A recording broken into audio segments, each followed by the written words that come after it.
It went live. Sick. What? What? Really? What's up, everyone? Welcome to the WAN Show. We've got a fantastic show lined up for you today. First and foremost, as you guys can see from the title, we've got to talk about what shameless shills we are. Yeah. Shilling for ASUS and sponsored by them and not addressing the big controversy, which obviously we'll be talking about on the WAN Show, where we usually talk about such things. We're also going to be talking about Google I/O. Man, it was an AI extravaganza this year. What else we got this week? YouTube blocks ad block. What? Counter block. No, I'm going to block their block of my block. I don't know how to follow that up. Because you got blocked. Oh, man. We already talked about the former Uber CSO being found guilty for concealing a data breach. So maybe we should talk about how a Chinese company released a new CPU. Oh, okay. We could also talk about smart watches that you can no longer set the time on. Oh, wow. Yeah. What? I rolled the intro. You can't see because we don't have the preview down. Yeah.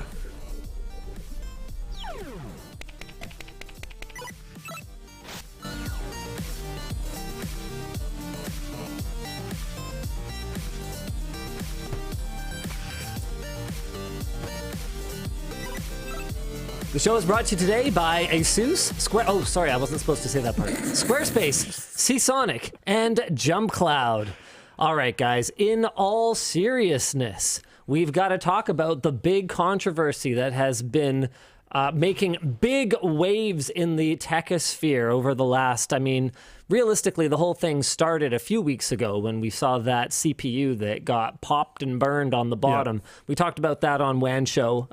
We did talk about that on WAN Show. Some people have said, hey, what's up with you guys not talking about this at all? We actually did. And then we've been kind of waiting to learn more, and learn more we have.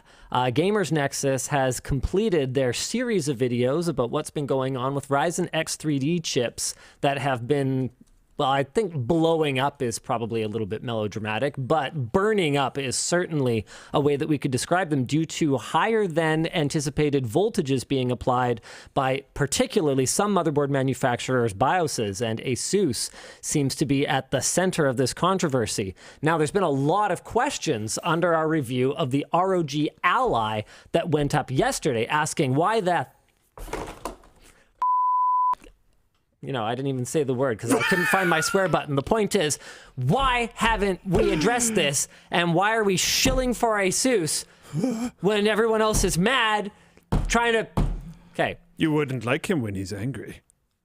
It was a review of a handheld. That was the embargo lift day. There was no coordinated anything. If it was sponsored, you'd know, because it would have said it was sponsored by D-Brand, for crying out loud. It's a showcase or something, right? Look, I've had my fair share of controversies over the last couple of years, and in some cases, man, I had it coming. But this is one of those ones that I'm looking at going, hey, hold on, wait a minute. What? We don't even review motherboards. And haven't for like a really long time. The one motherboard video that we've uploaded in the last year was on some weird one that we got off Reddit that had an AMD CPU socket but was a Z490 chipset. It was some chipset that never got released, and we're like, hey, cool, I want to play with that. Yeah, that's a little different. We don't review motherboards. So the reason that we haven't covered it yet is because there hasn't been WAN Show yet. That's why we didn't cover it. Also, man, the conspiracy theories. Nope, you're a shill. The conspiracy theories about how paid off that ROG ALLY video was. I don't even know what to tell you guys. We opened the video criticizing ASUS for their shady marketing of the thing. Because I was pissed. I got brought in to do this preview where they go, okay, yeah, blah, blah, blah, up to 2 times faster. And then I'm sitting here going, okay, now that we've tested this more extensively, these up 2s are not great. So the first thing we did was go after them for shady marketing. Do you honestly, search your soul, do you honestly believe that anyone at ASUS Marketing approved us criticizing their shady marketing?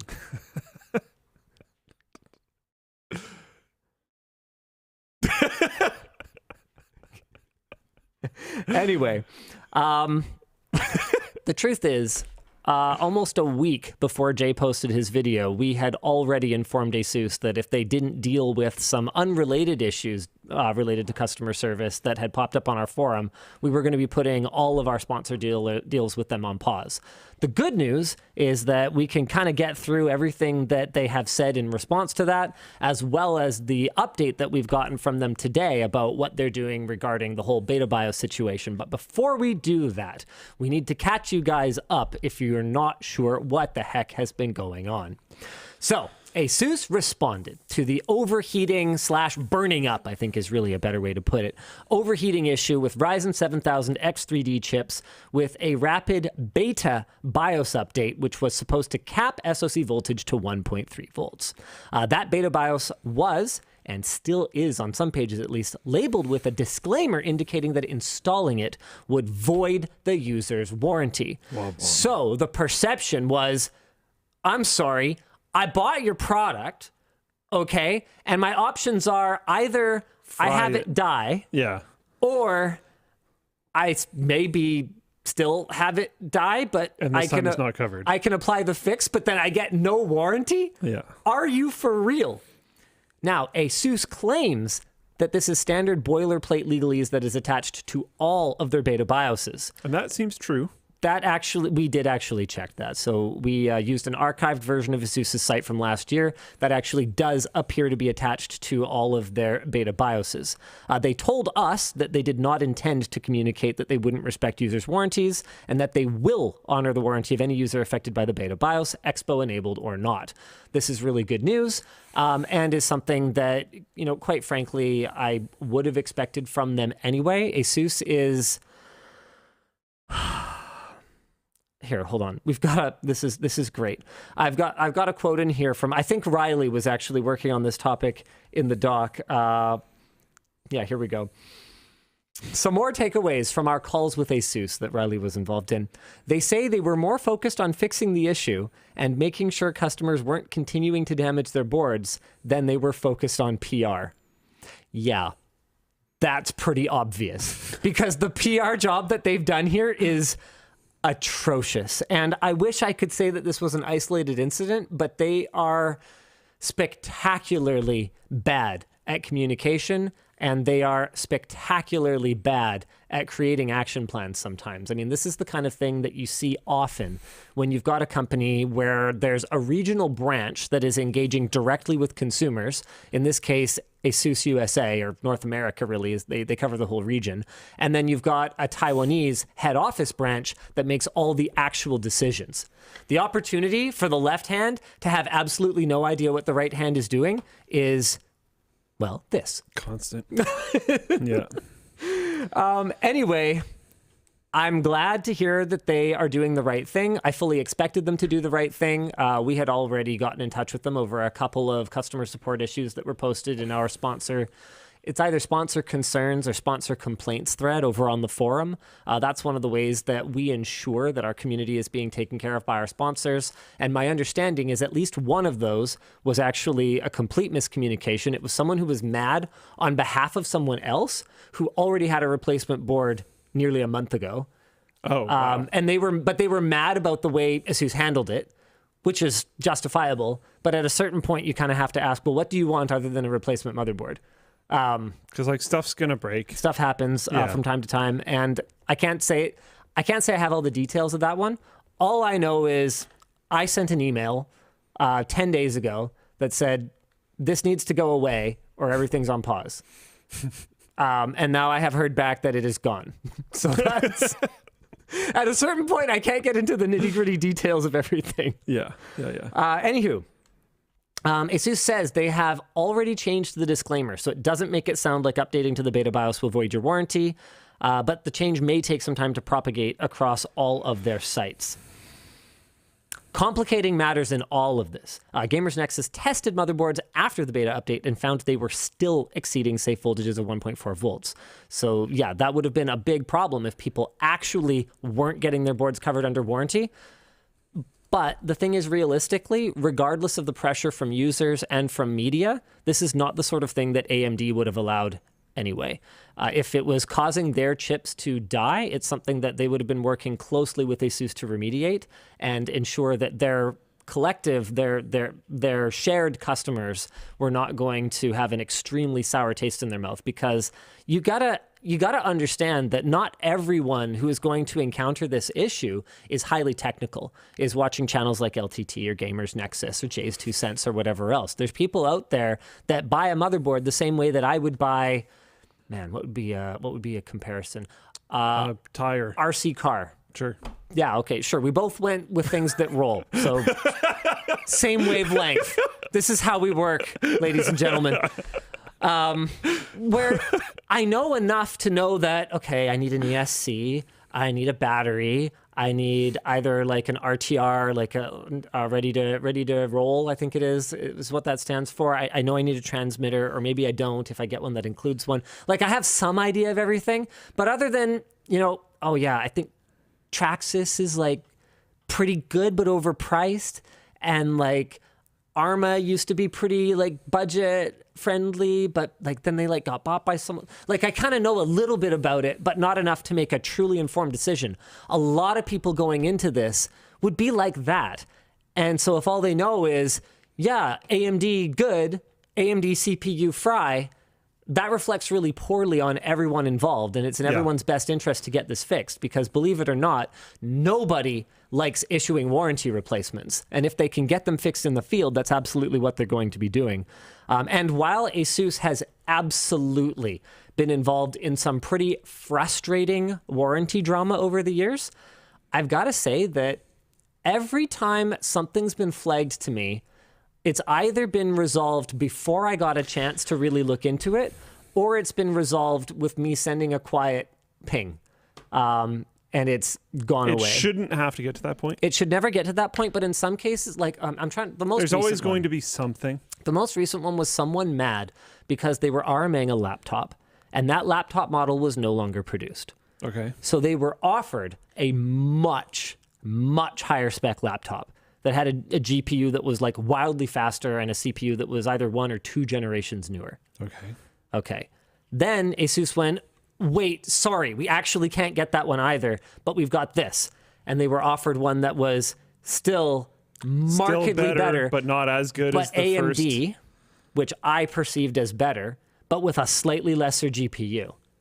Which, yeah, sucks from a gaming standpoint, but is also good from a power consumption standpoint, and was still way better than what they were originally offered. So they were offered one, and then they were like, oh crap, no, I actually don't have that, but I'll give you this one that is betterer in this way and unbetterer in this other way. And they wanted me to do a whole expose about it, and they sent me a whole thing on the forum, and I'm looking at it going, I would take the laptop. Yeah. I think you should take the laptop. Yep.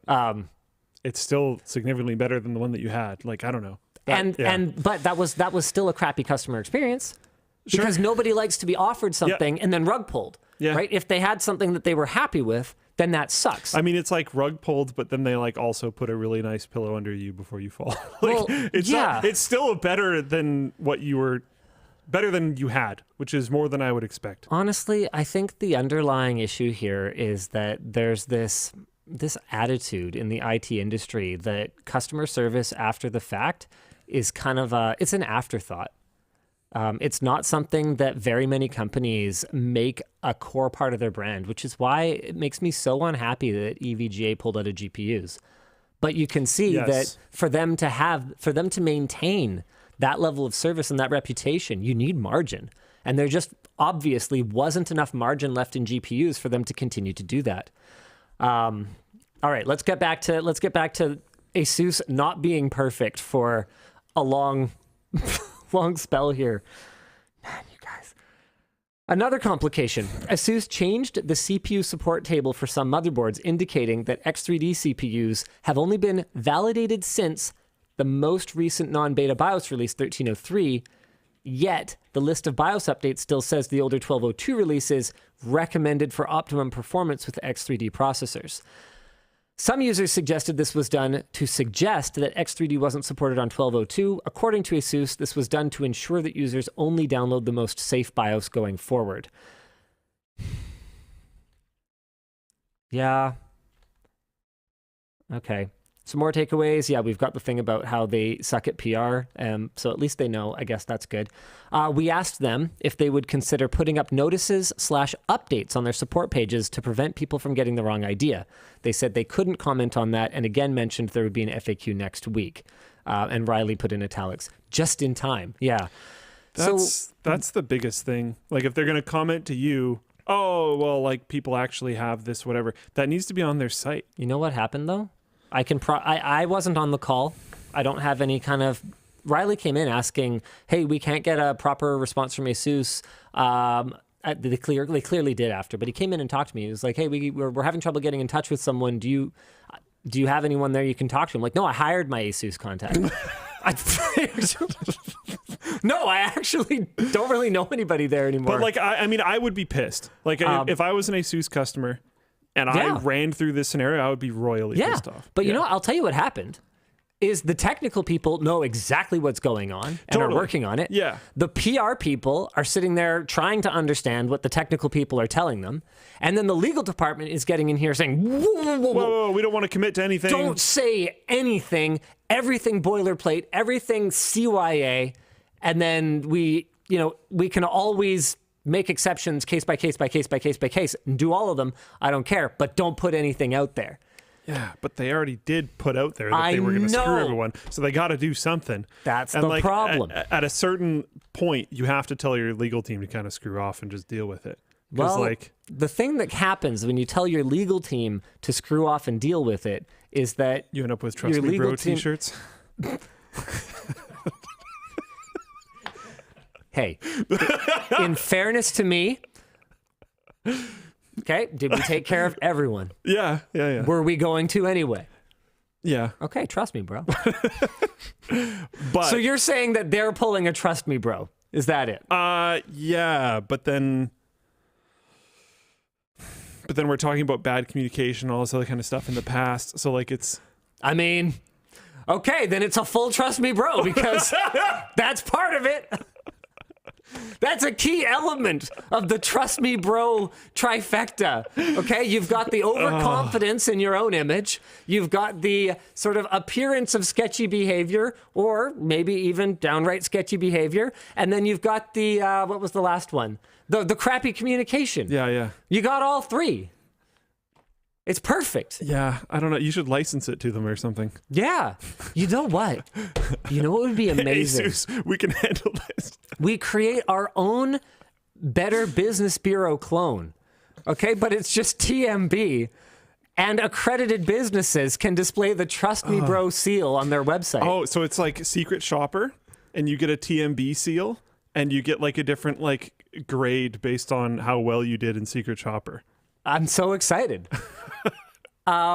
Now, actually, on that subject, that didn't make it into the notes. I had fired that. You know what? It doesn't matter. This is a very dense topic. So on that subject, we have our own ways of holding folks accountable. We don't review motherboards, right? So it's not the kind of thing that we deep dive into day in, day out, at least not now. As the lab gets up and running, you can fully expect to see more coverage of things like individual models of graphics cards and motherboards and power supplies and things like that. In fact, we're shooting a lab update early next week that is going to show you guys the power supply tester is finally fully configured. We had Chroma out here earlier this week to get us the training on it. Really excited to show you guys that. We're going to blow up a power supply. It's going to be awesome. What was I saying?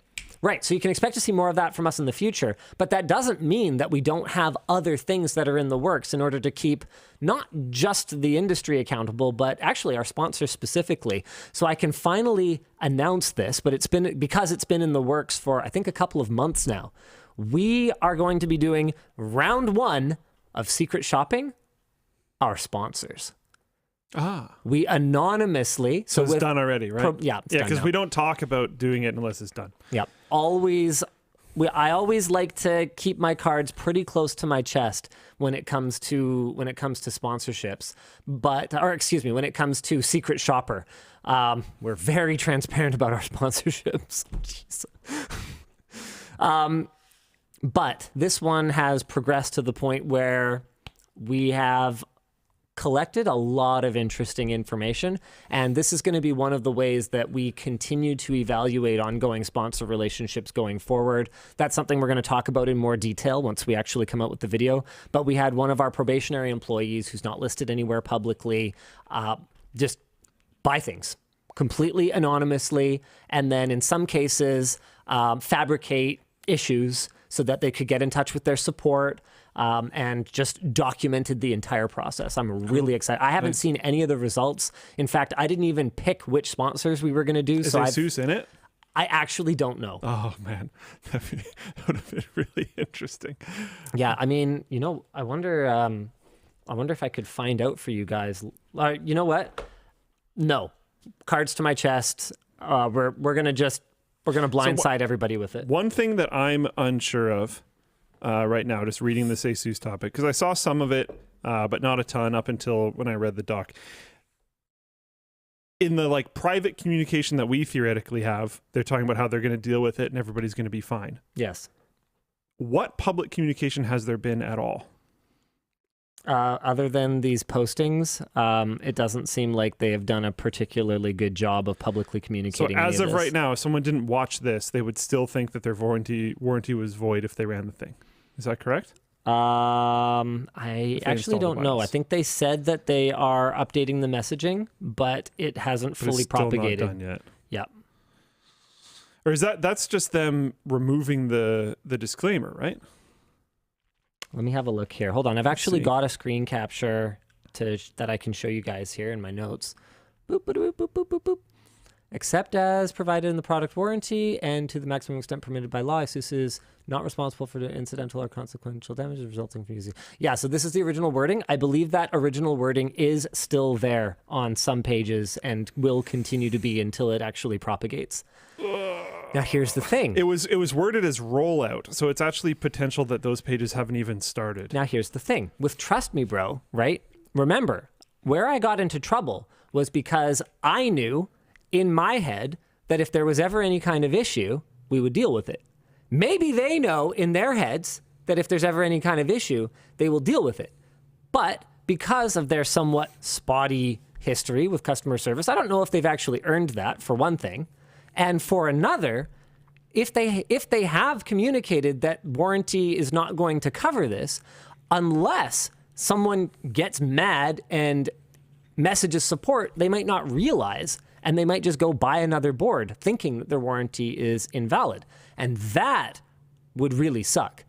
Now, I would bet you money that has already happened.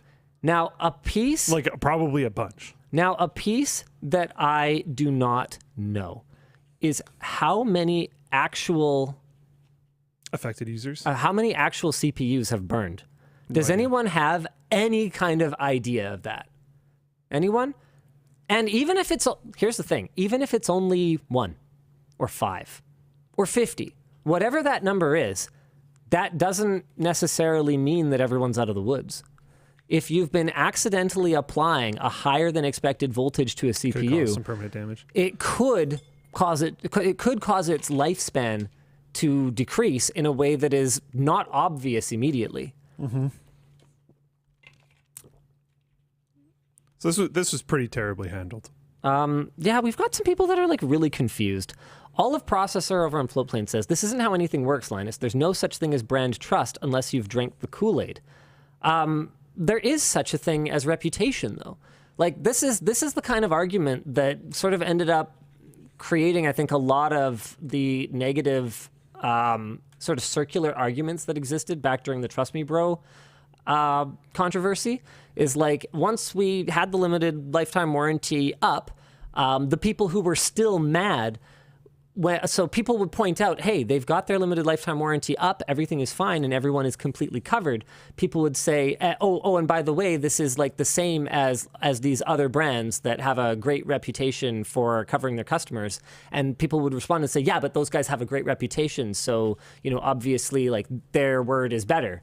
And then it's like, are you even listening to yourself? Because you can't apply that logic to one and not to another. Like I said, ASUS's reputation is not one that I would look at and go, yeah, obviously they're just 100% going to deal with this.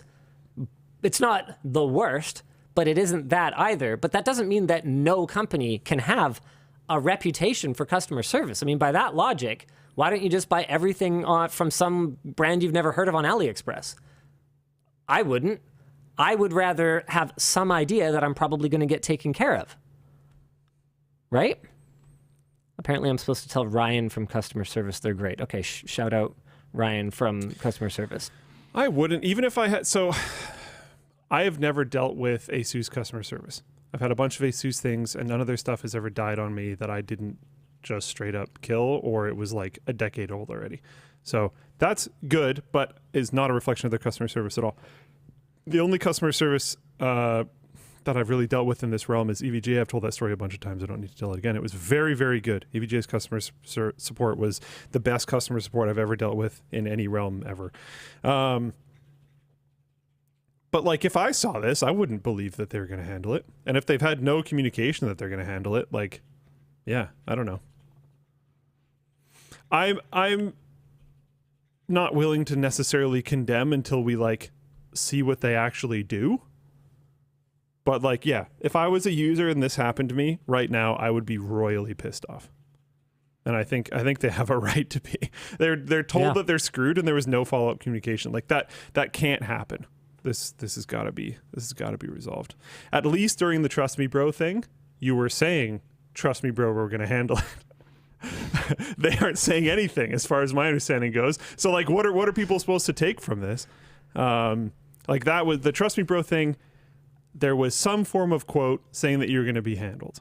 The thing wasn't done. They wanted a warranty. That type of stuff wasn't handled yet, but you're like, it's coming. We're figuring it out. Trust me. This one, there is none of that. I'm not saying that is, if they come out and just go like, LOL TMB, we licensed it from Linus, whatever. I'm not saying that would like be good. But like, they're not even at least doing that. You know what I mean? Like, I don't know. This is rough. This is very rough. Yeah, I mean, and I do think they deserve some heat for this. Yeah, they do. The problem for me is I don't like getting dragged into their drama. And I'm looking at it this morning. I'm reading comments on the video from yesterday. Why isn't Linus talking about this? I'm looking at this going, like, holy you guys, how have you not dealt with this? Make this go away. Yeah. What do you have to send out? What, a motherboard? 10 motherboards? 100? I don't care. Yeah. Put them in the mail. Yeah. What's wrong with you? Yeah. And we hadn't. There wasn't even enough time for us to have a WAN show yet. Yeah. And we don't cover motherboards, so everyone needs to relax when it comes to us. There's a bunch of people saying that we're like covering ASUS's butt. So I just wanted to be clear that we're not. We don't think that they did a good job. And I specifically said I don't think they've earned a Trust Me Bro guarantee. Yes. So if it wasn't clear, hopefully it is now clear. Yeah. Hopefully. Basically, the only thing that I think people could look at from what we talked about and say, you know, well, that sounds like butt covering, is when I mentioned that I don't think that AMD would be very happy with this situation if it was actually killing their chips. But really, that having been on the other side, there are absolutely fires, and there are people working on putting out those fires, and you are not privy to a lot of it. That's just not how this works. Not everyone at a company is authorized to speak publicly. Sometimes the people who are authorized to speak publicly probably shouldn't. This stuff is very real and definitely happens.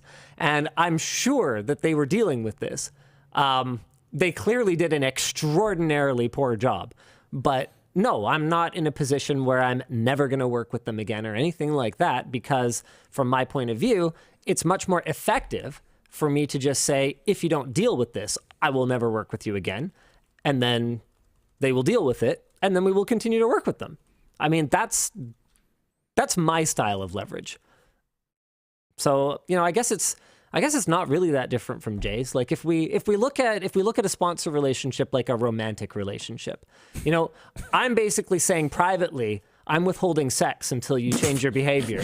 And then Jay is posting on Facebook, I'm withholding sex from my spouse. So that's what we did. Oh man. So what we did with Yuffie is I'm never giving you this ever again. Yeah. And we did that one publicly. Well, that's different though. That's different. That was That No, was I agree. users' private video data. That was a And they continued to systematically lie about it over time. Like I said, I'm not equating the two situations. I'm just saying our response to it wasn't, I'm withholding temporarily. It was like, we done. I want a poll. A poll. Yeah, I want to hear how people would rate ASUS's customer service out of 5. So 5 options? Yeah. I would do like 1 to 5 and then like NA or something like that. I want to hear from the Floatplane audience because I've got AJ text saying it's a long block of text. I'm not going to read the whole thing, but basically that they were pretty happy. Yeah,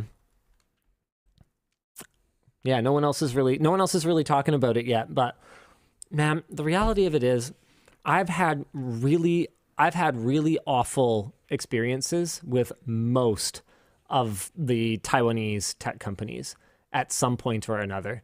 And a lot of that was not obviously as a tech reviewer where, I get the white glove treatment, right? A lot of that is when I was working at NCIX and seeing the way that they would treat their partners, right? Because have you guys ever heard the saying, a man who is kind to you and rude to a waiter is not a kind man? Yeah, I like that one. Yeah, those are words to live by right there. And seeing the way that a company treats their partners is one of the ways that I evaluate the integrity of a company. And the number of the way that most computer hardware manufacturers will go to any lengths to try to deny a warranty claim is frankly kind of gross. It sucks. There are some standout non-like that behaviors. There are some standout companies that don't behave like that. Ones that come to mind, EVGA, although they were much more challenging to deal with as a retailer than as a consumer, I will tell you guys that much. Corsair. Corsair basically had a blanket policy with us, put it on a pallet, send it back to us. I've heard just small rumblings. It started very small. I've heard rumblings that it might not be that easy with them anymore, but overall, they've had a really pro-consumer approach to taking care of warranty issues and support issues during the time that I've worked with them, which is a long time. Logitech. Logitech has basically a legendary reputation when it comes to replacements. My understanding, again, is that more recently they've had some quality issues and people have had to do more RMAs, but they've still been really good about communication, getting stuff back to you. Are there any that you know of that just have spotless reputations? Noctua. Yeah, Noctua's one. Floatplane chat. Yeah, 100%. I would only want to speak from my own experience. Yeah, for sure. And it's just EVGA. That EVGA call was one of the most insane things that level of customer support was so insanely above and beyond. I don't know. I will always be friendly towards their customer support unless it's drastically changed, which from what I've heard from the community, it hasn't. Every time I talk about EVGA customer support, everybody's like, yeah, they're great. So sounds good to me. Yeah, a lot of really good feedback for the ones I mentioned mostly. I'm kind of looking for other ones. Some good feedback for HyperX. Okay, that's good to know. We haven't actually worked with HyperX in a long time. We used to all the time. Yeah. I wonder if Brian's still there. Should email him. Be like, hey, are you tired of sponsoring esports teams? Maybe want to come back to tech media? that was basically the whole thing. We were still chill, but they were just yeah, we're spending all our money on esports. Doing esports teams now. Okay, fair enough. Don't think it went super well. So almost everybody, 70%, are saying NA or never dealt with. Then it goes 7% did 1 as in low. I've got it up now. Okay. Yeah, you can see it.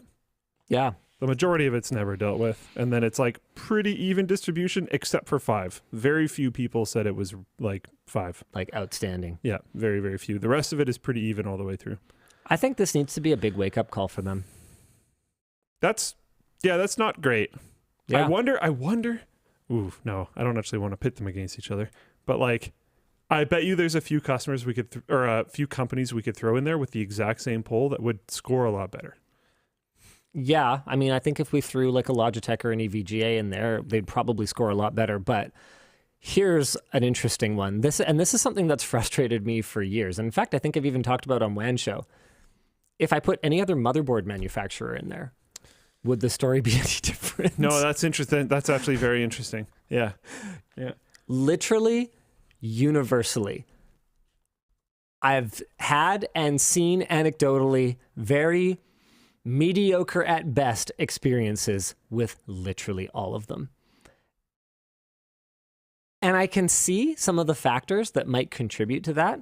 They have so many SKUs, sometimes with very little variation, but so many SKUs across all these different regions. They are actually very complicated products. Yes. And they deal with a lot of users that are not necessarily particularly experienced. So the volume of support. Genuinely poke at or prod or crank things on motherboards all the time. Yeah, that's tough.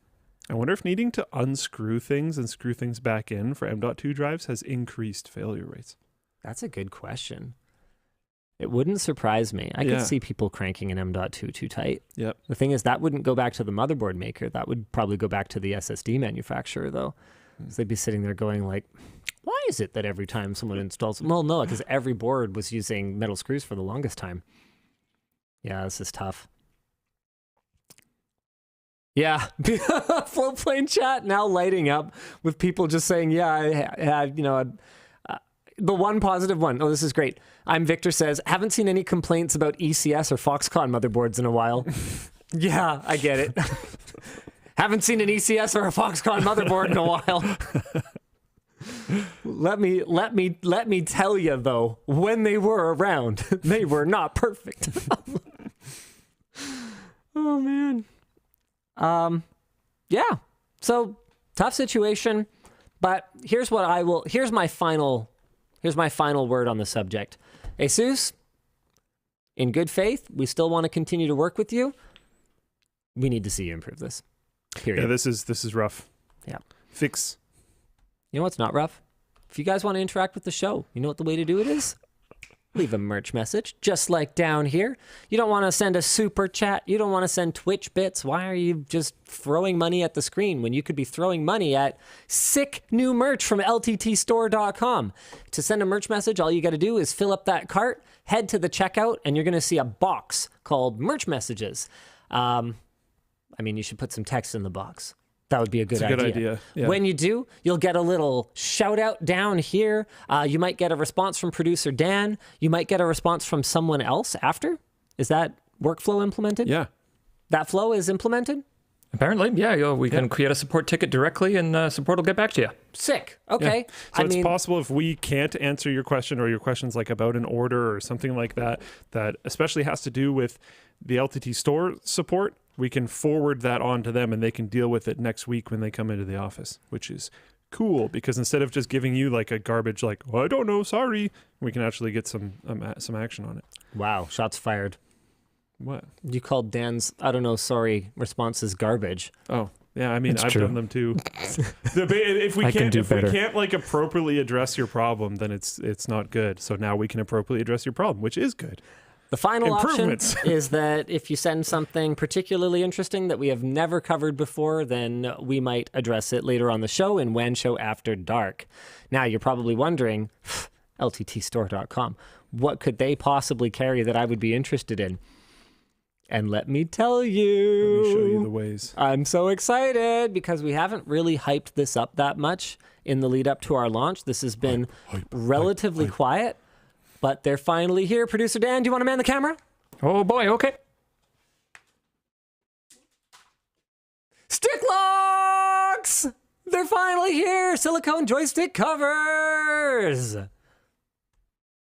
Cool. There you go. Sticklocks. Are they universal?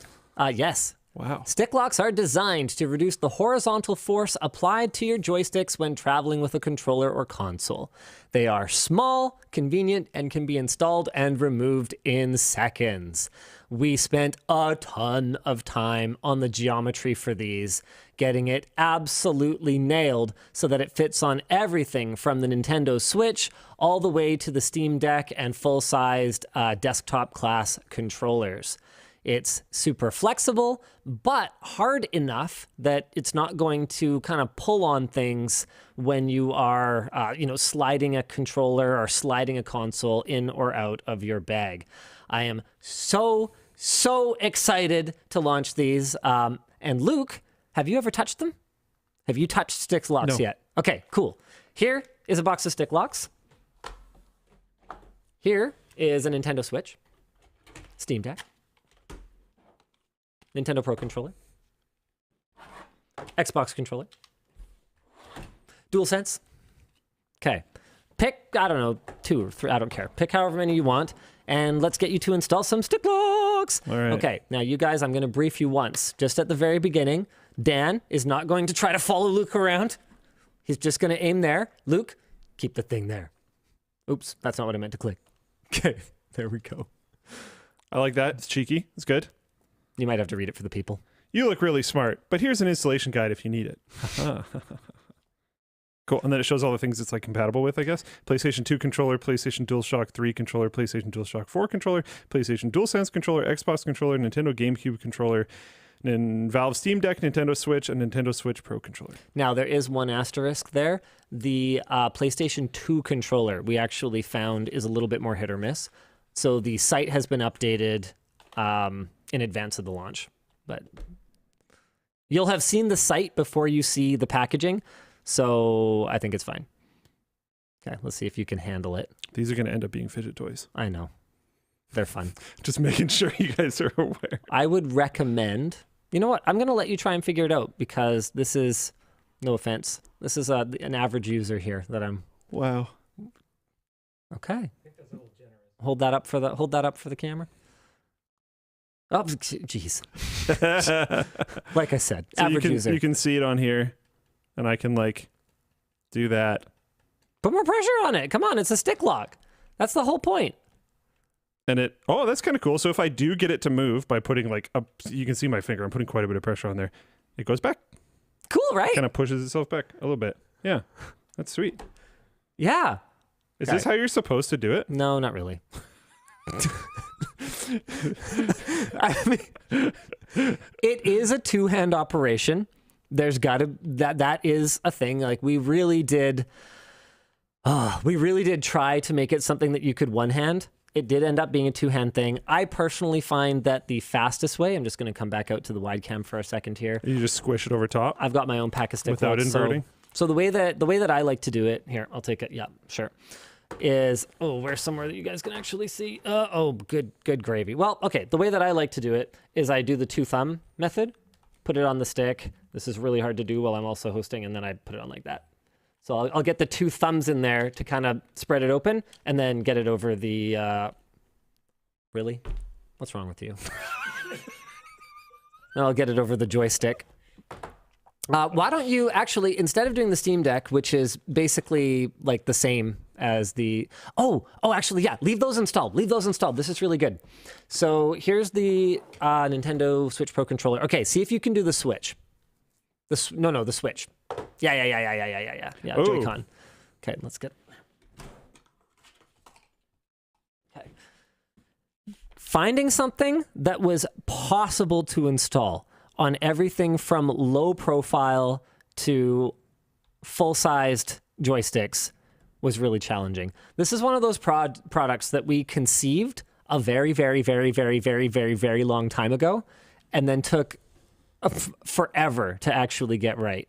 But we're really, really proud of the result. So it is a little bit more challenging to get onto the Switch, but it totally goes on there. I found it easier. Really? All right, well. Those were both instant. The first way I was doing it was also really bad. So I don't think I'm doing it the same way you do because I couldn't see your demonstration, but the new way I'm doing it is way better. You're also more practiced at it now, so that's probably a factor. Did 2.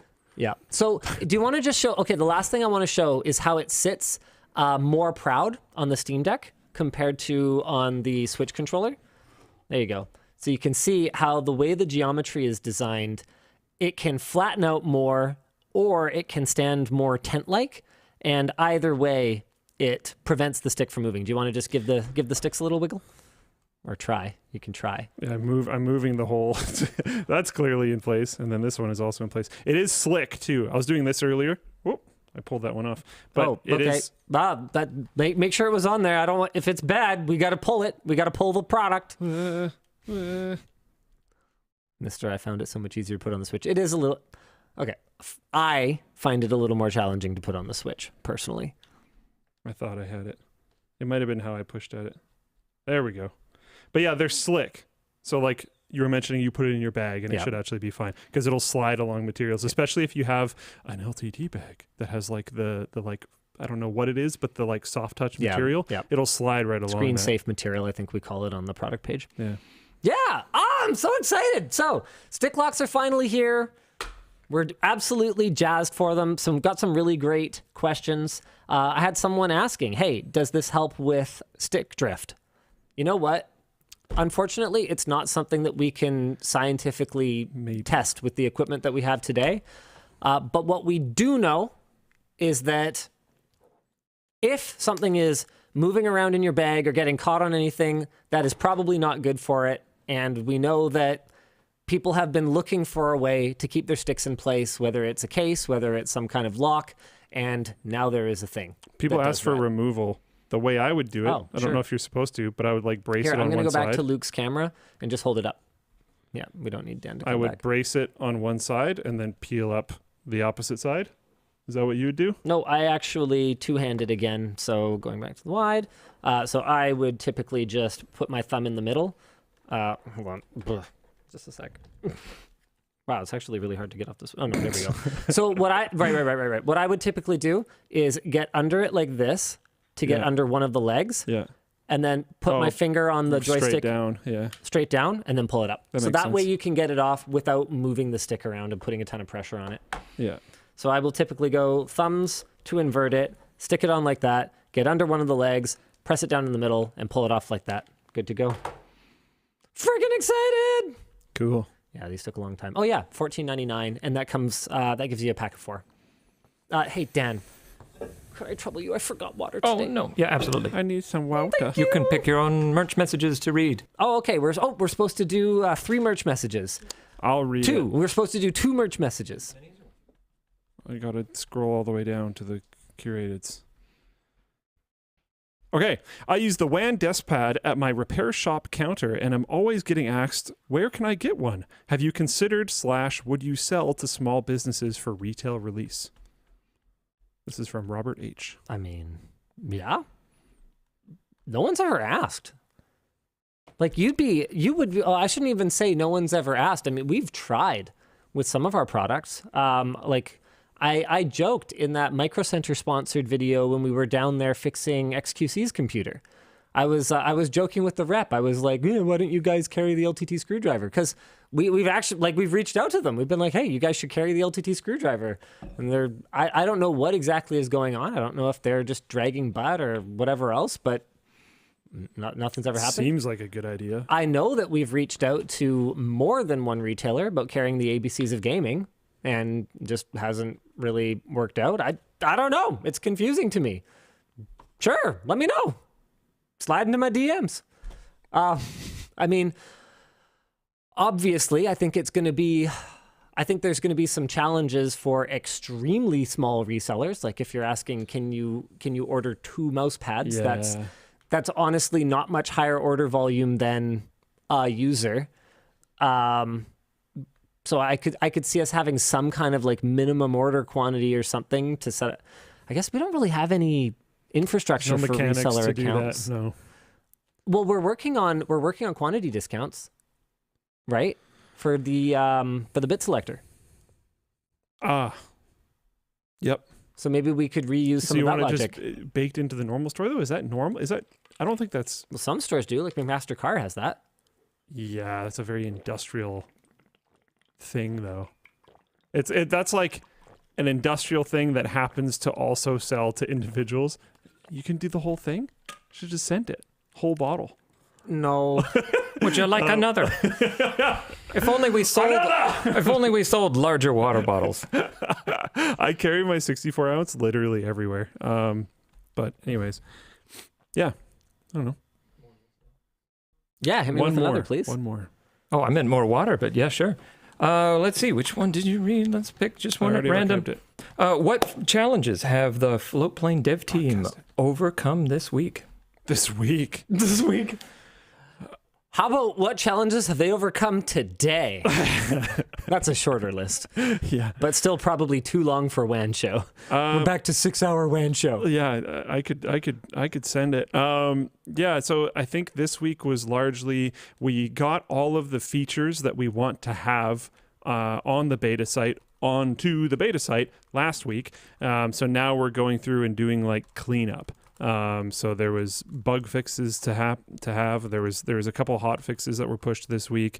There was also some things pushed from Jaden and another person that I haven't actually asked if he's cool with me saying his name on stream yet. So I will not say his name, but from another person, kind of cleaning up some of the payments, upgrade, downgrade stuff that we pushed last week, so that it's a little bit more bug free now. There are still some problems with it. Including some of the logic for upgrading and downgrading, which we're going to be changing a little bit, and increasing transparency to the user on when and why and how they can or cannot do that, just because we don't want any confusion there. We want it to be very obvious what limitations there are.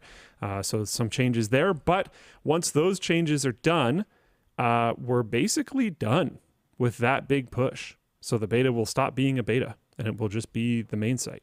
The original aim for that was this week, but then there was some additional work that I wanted to get done in relation to payment upgrade, downgrade.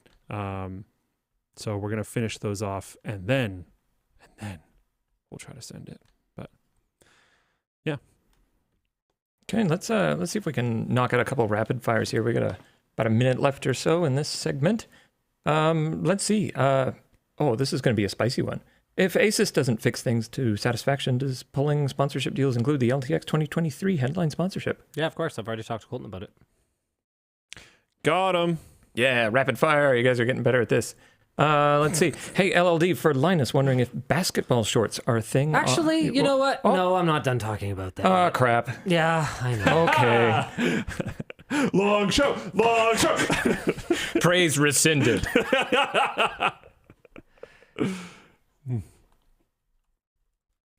What have I ever done in the past to make people doubt that? For real though. You do have to wonder, like you don't necessarily know how long this person has been watching. I guess. How much they've viewed. This could be a new viewer. Yeah, I guess. They might just be someone who doesn't watch WAN Show, so doesn't deal with a lot of the content. If you don't watch WAN Show and you don't go on Reddit, nothing really happens. Yeah, probably I guess that's fine. True. Like, we do keep the mainline content pretty just clean. Evergreen. Yep.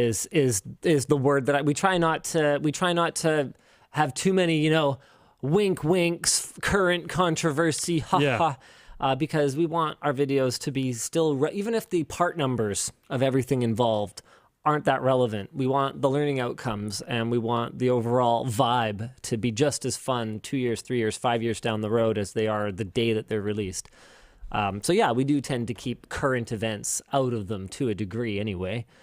And so, yeah, okay, I guess you're right, but we have publicly dunked on our sponsors over and over and over and over again. And we have publicly broken up with sponsors who have not done right by our community. Just trying to think of some of the most notable ones. Well, we dumped Tunnel Bear when they got acquired by someone shady. Yep. There was some clothing brand. We didn't publicly dump 5.4. Okay. We quietly dumped 5.4. Again, that was related to customer service issues. I don't even know if they're around anymore, but I don't know. It was I haven't hard heard to, of them. Basically, there were two main issues. I think the one that broke the camel's back was, so there are two things. One was we got some complaints from viewers that didn't get dealt with in a timely manner. And then the second one, the one that actually caused us to go, okay, this has to end, because they could have still just made it right by those customers and that would have been fixed. But the one that ultimately killed it was that it was kind of hard to cancel your subscription or something. And we were like, hey, you need to fix this. Yeah. And then they didn't. Yeah. So then we didn't work with them anymore. 5.4 still exists. They're a holding co of other intermittent shipping fashion brands. All right. Good for them. Yeah, sure. Yeah. So I mean, those are a couple notable examples. I mean, obviously there was the Anchor thing recently with the UFI security cameras that were more like UFI insecurity cameras. An insecurity camera. My goodness, what would that be? So it has an automatic filter that adds 25 pounds or what? Like, it specifically starts automatic recording when your like heart rate jumps. Do you want memories of when you were like distressed? Oh yeah, Plex is on pause right now. Still love Plex, still love the product, still want to use it, still want to resume the relationship, but there are some key things that I need to see fixed before we're able to move forward. Yeah, I mean, that's the way that we can put pressure, right? That's the way we do it, because we think that there is a huge benefit to a relationship with us, to marketing with us, but there's a certain bar you have to meet, and that bar is only going to continue to get higher as we rely on the lab to evaluate our sponsors more and more. It's something that is not in full swing yet, but as we continue to build out the team there, it's going to happen. Mm-hmm. All right. 2 more topics. Oh, yeah. What do you want to talk about? Google I/O. Sure. Google held their I/O developer conference this week. The presentation primarily focused on Google's ethical approach, in quotes, and integration of AI into its entire workspace suite. Composition assistance in Gmail, Google Docs, etc., ability to use text prompts to create draft spreadsheets and images and slides. Bard can handle 20 programming languages and will likewise use Docs, Maps, Lens, etc. as tools, similar to ChatGPT's plugins, which I'm not going to make a whole topic about it, but they announced will be usable by anyone who subscribes next week, including ChatGPT, be able to search the web and all this other kind of stuff. So cool. Google also demoed Google Search with an AI snapshot included at the top of search results, which could serve as a jumping off point for further AI-powered actions a la Bing. There's a wait list to access this feature, unsurprisingly, because that's how everything's working right now, which is part of Search Labs. Google introduced the future Project Tailwind, not to be confused with Tailwind, which will be a personalized private AI model that learns from your documents and acts as a tutor and research assistant. This is similar to their Vertex AI division, which will let businesses build custom AI tools with their choice of model, like Palm 2, Imagen, etc. Working with Character AI, a service that creates custom chatbots with different personalities, even ones based off celebrities. There's a chick on TikTok or something that is selling access to her AI, which pretends to be your girlfriend for $1 a minute. Yeah, I saw that. Crazy. Google is supporting their rhetoric about ethical AI development with concrete features. Meta tagging for AI images. I mean, that's a concrete feature, assuming that they actually do it and assuming that it's actually accurate. The second one, pretty big. Ability to spot and highlight potential malicious code. You can say what Linus just said yet again. Additional context to allow users to spot misinformation, such as notes on an image that show where and when it was posted on the internet. A universal translator whose dubbing and lip syncing are available only to authorized partners to prevent deepfakes. That will definitely work and never have any problems. Hardware announcements were relatively unsurprising. The Pixel Fold was exactly as leaked. Surprise, surprise. The Pixel Tablet supports multiple users and can double as a Nest Hub. That's actually kind of neat. The Pixel 7a is very similar to the 6a with modest improvements in most areas. Notably, its refresh rate has gone from 60 to 90. That's actually pretty nice. Its main camera has a 72% bigger sensor and has a significant jump in resolution, 12.2 megapixels to 64 megapixels. Discussion question: what is the value of a company like Google emphasizing thoughtful, ethical approach to AI? I mean, it's only as good as The follow their through. commitment. Yeah.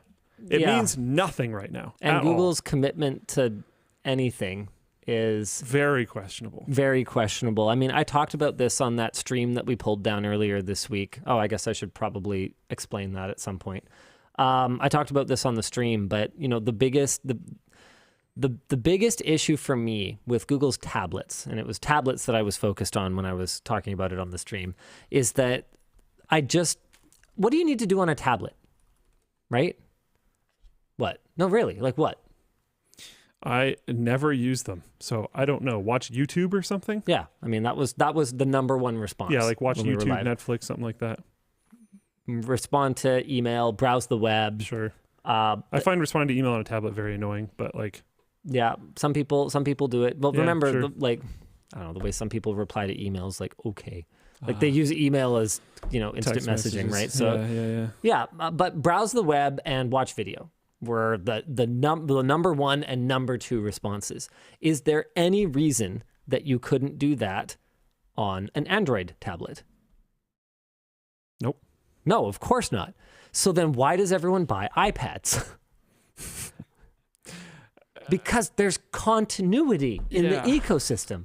Because you know that when your iPad cracks the screen or gets old, there's a new one that will work just like the old one, and all your stuff works, and you're good to go immediately. In my experience, a lot of apps on Android tablets are super janky and terrible. The experience is just kind of rough. Like everyone I know that buys one is like, yeah, this thing sucks. Well, that's because Google's commitment to Android tablets has been lackluster. So they're not signaling the importance of the category by supporting it properly. They're not encouraging developers. They're not getting hardware out there at an affordable price in a way that will incentivize developers for the platform. And for consumers, they're not giving them the trust that if they buy an Android tablet, it will be supported for a reasonable amount of time. And once it reaches a reasonable end of life, there will be a new one for them to transition to. And so I think for me, the biggest question is, what's the follow through going to be? And, back to the whole, metadata tagging on AI generated images and all that sort of thing. Like, what about when AI is not the Silicon Valley word du jour? What if we go back to Internet of Things? Yeah. Oof. Ugh. Remember Internet of Things? Yeah. I mean, what are some other stupid cringe? I mean, obviously Metaverse was the most recent one Web before 3.0. AI, Web 3.0. Yeah. What happens when we move on to the next trendy thing that everyone wants in their quarterly earnings calls and in their new product announcements, right? Do they just kind of say, well, I don't know, everyone seems to be kind of over this AI thing and move on? I just don't know. What product has Google successfully launched in the last 5 years? No, really though. Guys, for real, if I'm way off base here, you got to let me know. So I'm trying to think of like what I use. Meet isn't new. I use Meet all the time. They like changed the name a billion times, but it's still just Meet. Google Workspace, Google Search. Pixel phone, dude. No, the original. Last He's talking 5 about. years. He's also he's talking about new verticals, not individual product. So Yeah. he's not saying like releasing the 8th Pixel doesn't count. Yeah, like an update to Android Auto is not releasing a product. Yeah, Although, shout out Android Auto. it sort of is, but he means Actually. new verticals. Yeah. Yeah, but the Pixel also hasn't been in the last 5 years, guys. Stadia is not a successful launch. I mean, what is it? from It's it. a successful launch with Chromecast a is very old, guys. spontaneous rapid deconstruction. What's the term for it when you Spud, launch something and it blows or up? Is it Spud? I think so. Sorry? Spud, I think. No, I'm talking about the rocket that blew up. Yeah. I don't remember what the actual acronym is. Yeah, it's not an actual acronym. It's just like a silly thing they were saying. I think. No, it's a thing. Oh, it's a thing. Yeah. Oh, all right. Well, there you go. Shows you what I know. RUD. rapid unscheduled disassembly. There we go. There we go. Yeah. Okay. Cool. So I mean, yeah, sure. You could. Oh, come on, Pixel Fold. Okay, that is unproven, and you can't even buy it yet. Wireless Android Auto. No, that's iterative. That's a new feature on an existing product. See, this is what I'm talking about. With the R&D budget that Google has. I'm still watching. Pixel Watch is that not like 90% dead in the water? And didn't they just buy Fitbit? Like, it doesn't count if you just buy something and then... I don't know. I just don't get it. It's a whole thing. What is it? The innovator's dilemma or whatever it is that explains why big companies can't invent anything anymore. Because it's just, it's impossible because it's like not worth their time to invent things. Yeah. But then if it's not worth your time to invent things, why do you employ so many inventors? Yeah. Why don't you just all wear suits? I don't know, man. More advertisements. I mean, yeah, certainly that.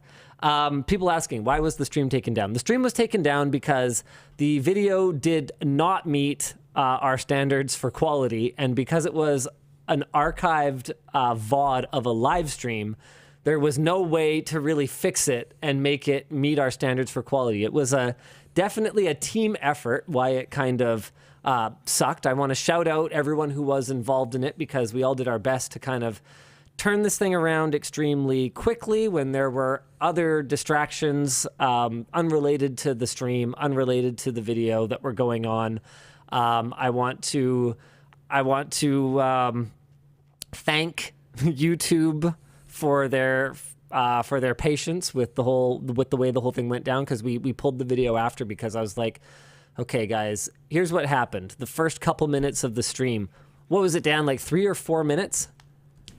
For what? Sorry. For the stream earlier this week that went to the wrong stream key. Oh, yeah, it was about 2.5 minutes, something like that, before we could figure out why. So the first couple minutes of it went to the wrong stream key, which was a whole thing because we had to have it scheduled because the feature that we were supposed to be showcasing, YouTube Shopping, was beta. So it had to be activated on a specific scheduled event. And we don't normally do scheduled events. We go live kind of like you go live on Twitch, where you just start streaming in your... well, in our case, in your encoding software and in our restreamer. So it just goes when it goes. There is no schedule. But we had to set up a schedule because they had to activate that feature. So we didn't go live to the scheduled one. We went live to our normal one that we use for WAN Show. So the title and thumbnail was wrong. And then for the VOD, once we actually got it switched over to the scheduled one, the first 2.5 minutes where I even explained what the crap was going on is all gone. Were missing. And so all we see is me sitting there confused because I'm trying to process, am I supposed to back up and we start again? What do you mean we streamed to the wrong key? What does that even mean? Because I haven't used the scheduled thing since YouTube fixed their live streaming, so I don't have to use it anymore. So I haven't touched it in like 2 or 3 years. What does that even mean? Do I start at the beginning? They're like, no, don't start at the beginning. I'm sitting here going, right, but what about the VOD? But I can't ask these questions because I am live on stream right now, having just sent a go live notification to thousands of people. And the problem with that is you don't get another one. So it seems like it did send out a second one because it's technically a different stream destination. So we did get 2 notifications, which is even worse. Okay, but now he doesn't get another one of the right one. I think your daily limit is 4 or 5. Yeah, but you can't burst them, right? I don't think so. Can you? I'm not sure. Okay. What I do know is that the reason that you have a notification limit per day, the reason they're gated, is because it's good. They should. Viewer fatigue. Yeah. They're trying to protect you from yourself. Yeah. People don't want their phone left. I'm busy right now. But what is this? We don't need something like that for Floatplane, but you definitely need something like that for if you're like a YouTube or a Twitch. Absolutely. Definitely. So pretty much I was looking at it going, all right, what is the net benefit of leaving this up? The whole point of the sponsored aspect of this stream, because we're going to talk about Google I/O on WAN Show anyway. So the whole point of this sponsored stream is for them to showcase this feature that is only applicable to live. Pull the video, go find something else, upload that today. Yeah. And so that's what we did. Sorry, guys. I didn't mean to kind of leave people in the dark, but also people seemed to mostly not care. It didn't even manage to generate an outrage thread over on Reddit. So Impressive. yeah, it's actually quite impressive. Oh, okay. We got people asking, did YouTube still pay you? Yes, apparently the deal is not dead. We do have some more stuff coming. We've got some shorts on the 3 new hardware devices, and then we've also got a second stream coming, but the second stream is going to have a far more structured format, and there'll be, you know, a clear thing for us to talk about is the goal, I think. That's good. Yeah, freaking A. I mean, oh, go ahead. I was just going to topic transition us. Oh, so if you have more to say, go for it. Well, speaking of the devices, I wanted to kind of talk about those a little bit. Pixel 7a looks killer. Would you ever go Pixel again after the experiences you've had? Actually, yes, probably. Really? Because there's one killer feature. You are basically like in an abusive relationship at this point, though. Yep. Okay. But if someone else releases this feature, I will very likely be gone. All right. What is your screen call? It's actually amazing, and I use it all the time. I have not picked up a call from a scammer in like years. All right. All right. It's like Chat's actually hilarious. fantastic. They always come crawling back. Yeah. Okay. I even had Riley called me, but I didn't have his like caller ID in my phone, and it showed up as it showed up in a way that looked super scammy because there was like it just said like British Columbia, but there's a bunch of spaces in the middle of it. So I was like, oh, this is definitely a scam. So I screened it. But then it says on the thing, like very clearly, he's like, there's something going on with Floatplane. I need to, and I'm like, okay, sweet.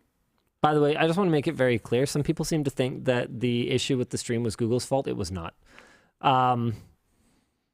Okay. Follow-up question. You've been looking kind of enviously over my shoulder at the big screen fold device. No. For a while. Really? Nope. Oh, okay. I thought you were pretty into like Not the happening. spreadsheets and stuff.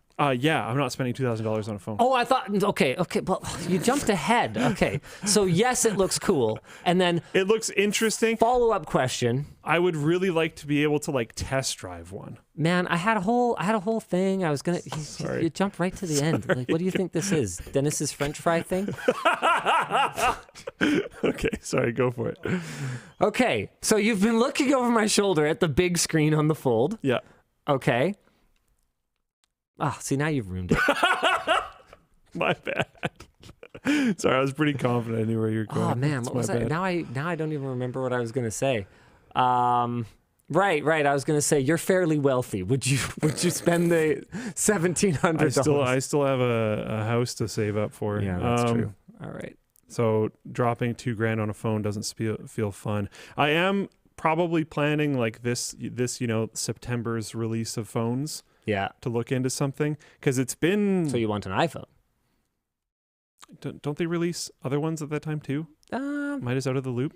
It's been a long time. I think the new Qualcomm chipset cycle is a little bit off of Apple's cycle right now. Okay. Yeah, I think it's more like spring because we just got the brand new S23. I think Pixel like 8 is kind of where I'd be aiming. Yeah. Okay. All right. One more cycle. Because I'm 4A 5G at this point, so I'm a little far back. Yeah, but you're still getting support, so. Yeah. So it's still fine for now, but like it's time to start considering, Yep, that's fair. Yeah. Yep, that's fair. I hope the tablet goes well. I mean, it's got a good processor. It's $500. It comes with the little dock. And then the last one is, of course, the Pixel Fold. That I will have a lot to say once I actually get hands-on with it. I'm very excited, but I need to really use it and, try out some of the apps that I've had trouble with on my Samsung folding devices and see if they're any better. So there's a comment on Floatplane chat that says Luke doesn't seem like the kind of person who's getting an iPhone. You might actually be kind of surprised. You'd be surprised about both of us. I daily drove the iPhone for years. Yep. And I have nothing really against iPhones. My biggest issue with an iPhone is because I don't generally use them. The needing to learn the platform doesn't sound interesting to me. But I'm not against an iPhone necessarily. There's honestly not a lot to learn. Like I don't know. I don't really know what to tell you. Like there's There's also stuff like weird things. Like my phone's down there because it'll buzz the mics, but I'm a big fan of like very, very clear home pages. Yeah. I only have things on my homepage like Floatplane, calling, email, like very like if I'm opening my phone, it is probably for one of these types of applications. I don't like the whole screen being full. I'd love someone to just like corner Tim Cook and ask, how is it actually possible on this green and blue marble that you guys do not allow me to put my icons wherever I want on my home screen? Yeah, that one's actually crazy. It's one of those things that's just so obvious that you just obviously need to obviously fix this, and it'll take like 20 minutes because you've obviously already done the dev work. You just haven't rolled it for whatever reason. It's like actually embarrassing how much that would influence my decision to get an iPhone. It's not even possible that some iOS engineer didn't just stay late one day and fix that for lulz on a creative day. That is actually not possible. It has happened. I guarantee it. Just the way developers work. You know how developers work. In fact, someone would be like, this annoys me, and then it would just do it. And they would just fix it. Because it's really stupid and really just needs to be fixed. But it's very annoying. okay. This is something that like really annoys me. Like you'll find little annoyances on both. This is something that's been driving me absolutely crazy on Android. And I don't know if it's just Android or if it's the Google app. You know how Google kept telling us, okay, Hangouts is going away. GChat is going away, blah, blah, blah. And it just like never goes away and it's still there. So now whenever I share, I just took a screenshot and I clicked share. If I go to... I hate this menu. This. Absolutely hate this menu. Instead of being just Gmail, because I clicked Gmail. There's now a second click. Do you want to do chat or do you want to do email? No, I don't want to do chat. I actually hate that menu so much that I will always go out of my way to not use it. The share menu? Yeah, I'll just download things or copy links and then manually go to the messaging app and do it that way. It's just like full of random things instead of the most recent people I talked to. And just, and I'm like, how does it think I'm going to share this to someone that I haven't talked to in like 5 years? When the like 3 people in my life that I share things to off my phone are never here. Yeah. Like what the heck? So it literally doesn't save me time. And then the amount of times that it's like, I have to scroll so much to find the right app or like the right person or whatever that is just, I don't know. I find it very annoying. Okay, this is great. So my top one is myself, my personal Gmail account, which I have probably never shared anything to because why would I? And my second one is my work account. Yeah. Which I would never share anything to from my... Oh, actually, that's not true. I would email things to myself from time to time just because, embarrassingly, it's easier than just... Yep. You know, then I've got my son, my wife, my aunt, maybe. Okay. Oh, here we go. Then I've got some random Discord server that I have literally never shared anything to. You on Discord. I actually do share things to you. Yep. Another random Discord server that I have literally never shared anything to. And then 2 completely random Teams message channels. One is Dan. Dan, when's the last time I shared anything to you over Teams? Oh, I mean, you messaged me earlier, so maybe that's why I'm there first. Literally never. Literally never. Literally never. Literally never. I don't use this application. Literally never. Sometimes never. Wow.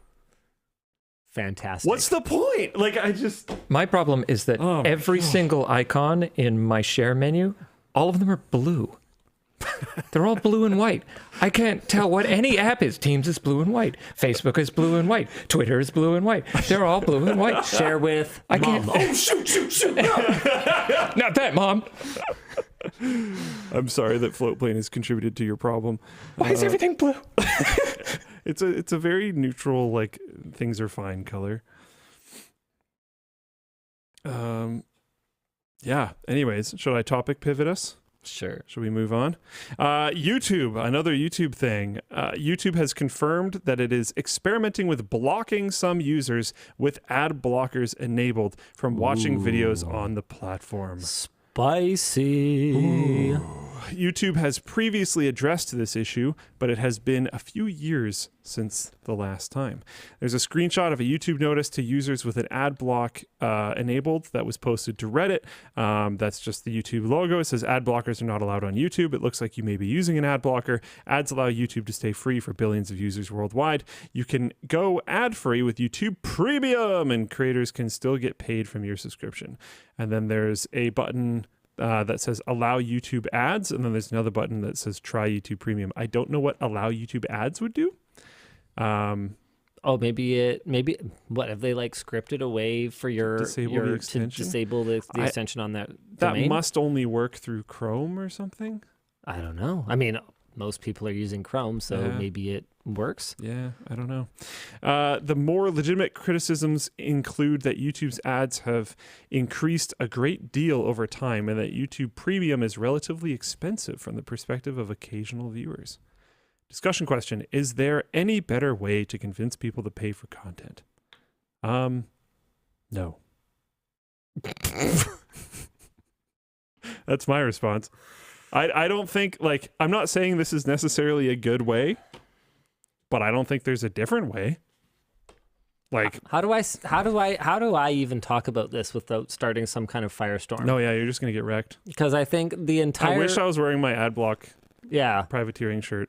because the entire counter argument to me last time around was that if consuming the ads was the form of payment for consuming content on the platform, then Google would block ad blockers. So, okay, here we are. And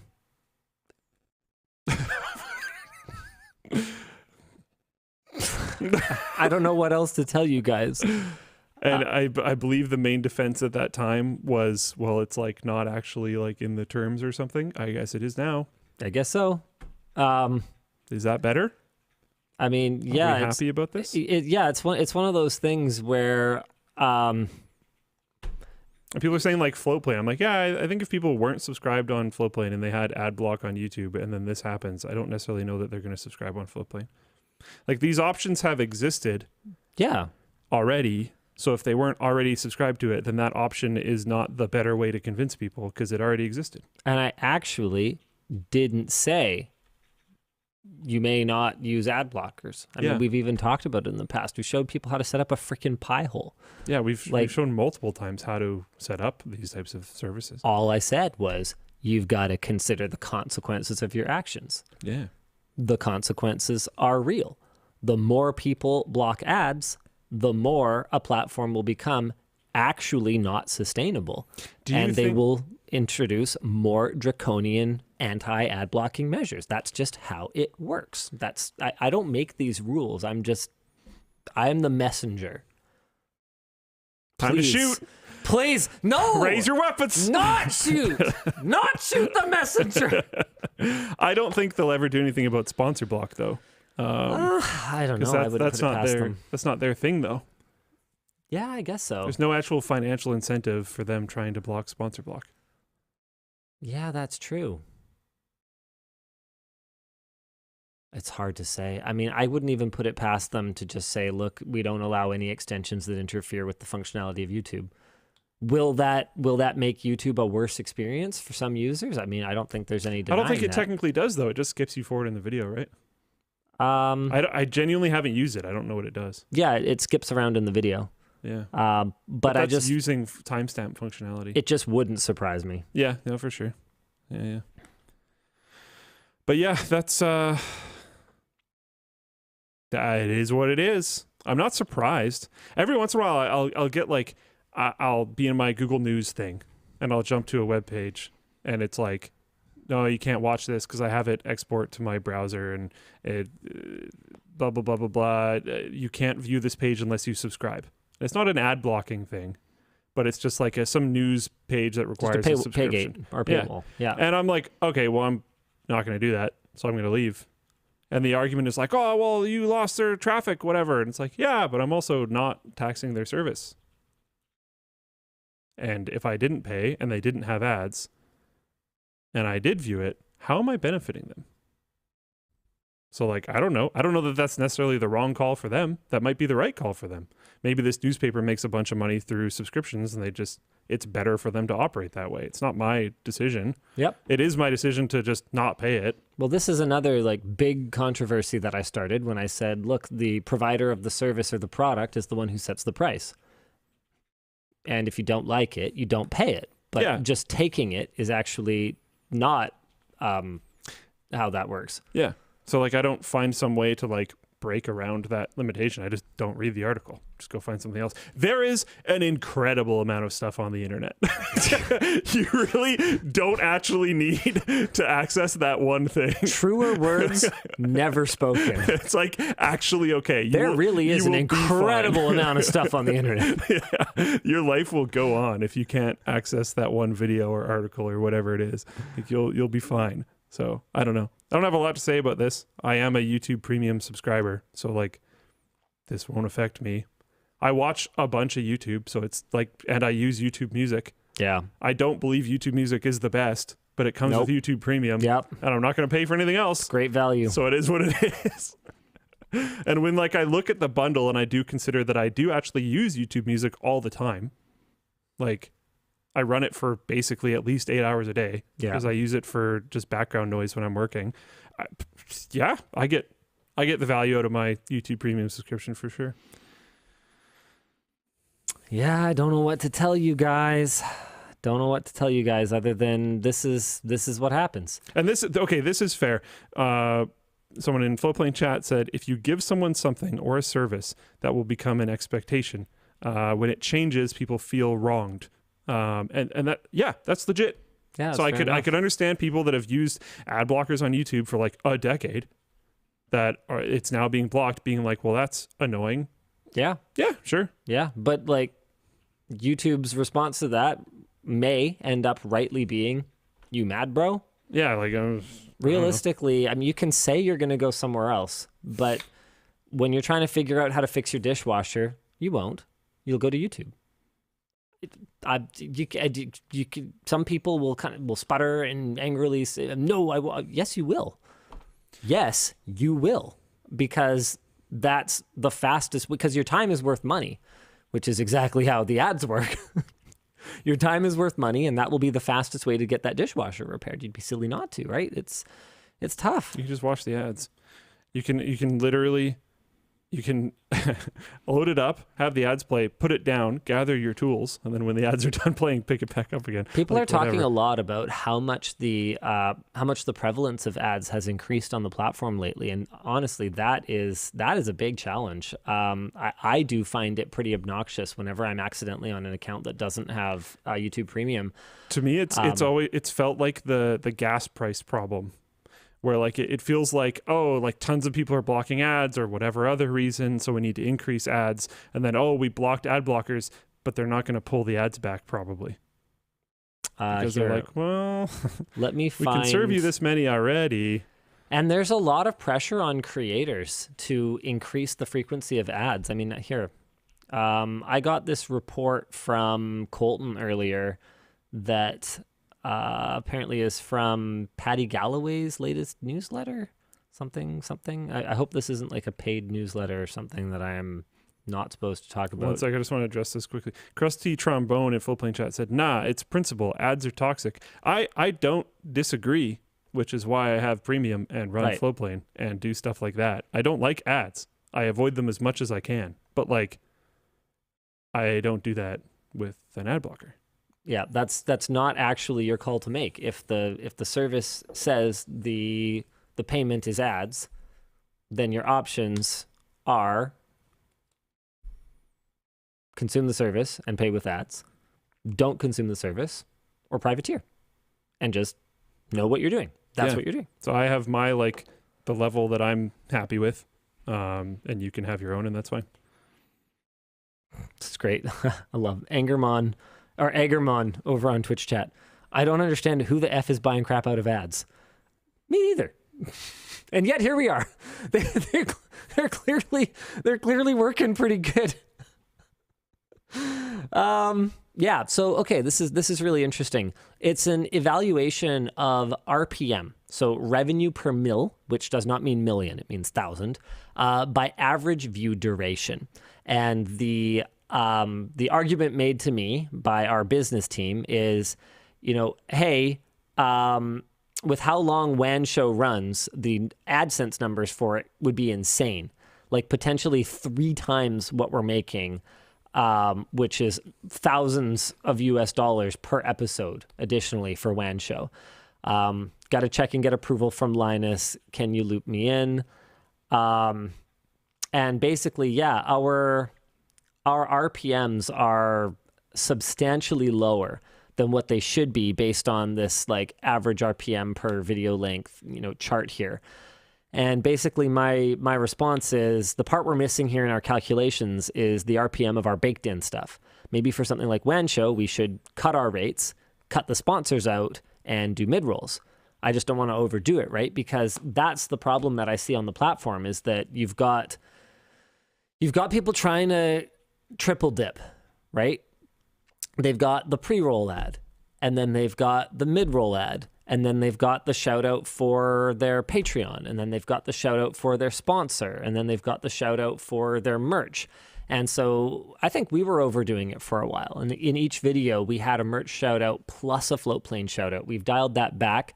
So we are at no mid. So our typical loadout on LTT anyway is that we have pre-rolls enabled, no mid-rolls. We do have our own baked-in sponsorship spots, and we will call out either Floatplane or the LTT Store in a way that is organically integrated into the content. That's sort of our loadout right now, and seems to be about as high as you can go without it being obnoxious. And there's been a lot of arguments internally pushing me to turn mid-roll ads on, and every time I kind of come back and I say, okay, sure, what are we getting rid of? And the answer is always, I don't know. I think we have a pretty optimal configuration right now, and I don't think we're going to change it anytime soon. Especially when they're dentist ads. We'll see. Yeah. I think if anything, what we need to do is just make our baked-in stuff more engaging and convert better, and then we can increase our rates for that if we really want more money. Like, let's just work for it. Yeah. I guess is my response. Make the ads content. I know there's a few other creators in the space doing that type of thing too, where it's like you actually want to watch the ads because they're just funny. Yeah. And it's like, okay, cool. If you want to win me over that way, like, fair enough, in my opinion. Last week was not Dennis spots on WAN Show. That's why it wasn't as entertaining. Floatplane chat. Dennis is on vacation, so. Oh yeah, we had the Thorium proposal, but that wasn't. I guess that was a sponsor spot, right? I forgot. That's how organically integrated it was. I forgot it was a sponsor spot. Speaking of sponsors, hey, perfect segue time. Perfect segue. Squarespace. If you're building your brand online in 2023, you should absolutely have a website. And if you need a tool to help build that brand, look no further than Squarespace. Squarespace is the all-in-one platform to help expand your brand online. You can make a beautiful website, engage with your audience, and sell anything and everything from products to content. We love Squarespace. We use it here at LMG. Its custom templates make it easy to stand out with a beautiful site that fits your needs, and you can maximize your visibility thanks to a suite of integrated SEO features. Their analytic insights will help optimize your performance so you can see what's going well and what needs a little work. So why wait? Get started today and head to squarespace.com/WAN to get 10% off your purchase. The show is also brought to you by Jumpcloud. Tried to mix them up. Yeah, I did. I mixed them up. Ha, got him. Got Dan. Jumpcloud. Thanks to Jumpcloud for sponsoring this episode. Jumpcloud is an open directory platform. It's the IT backbone for your organization. It makes it possible to centralize your technology stack across identity, access, and device management in a cost-effective manner. It also helps you manage the proliferation of identities that's created by the cloud and software as a service applications. Proliferation of identities. I love that. That is such a jargony way to say, there's too many logins! Yeah. With Jumpcloud, you can handle identities and access with maximum ease and maximum security. You can decrease IT expenses and ongoing costs and scale your organization with confidence without massive tech overhead in infrastructure or people. So you can meet strict and increasing regulatory and compliance requirements, all from the same platform investment, and they support Mac, Windows, and Linux no matter the platform. Jumpcloud has got your back. So try Jumpcloud today using the link in the video description. The show is also brought to you by, I guess we spoiled it, Seasonic. Seasonic's Prime TX 1000 watt power supply is a great choice for high performance systems. It features an 80 plus titanium efficiency rating, which means less power gets wasted during power conversion. It's also fully modular and features hybrid fan control to control overall fan noise. And it's got fluid dynamic bearings. So when that fan is spinning, it's going to be super quiet. Plus, it comes with a 12-year warranty. You can trust them, bro.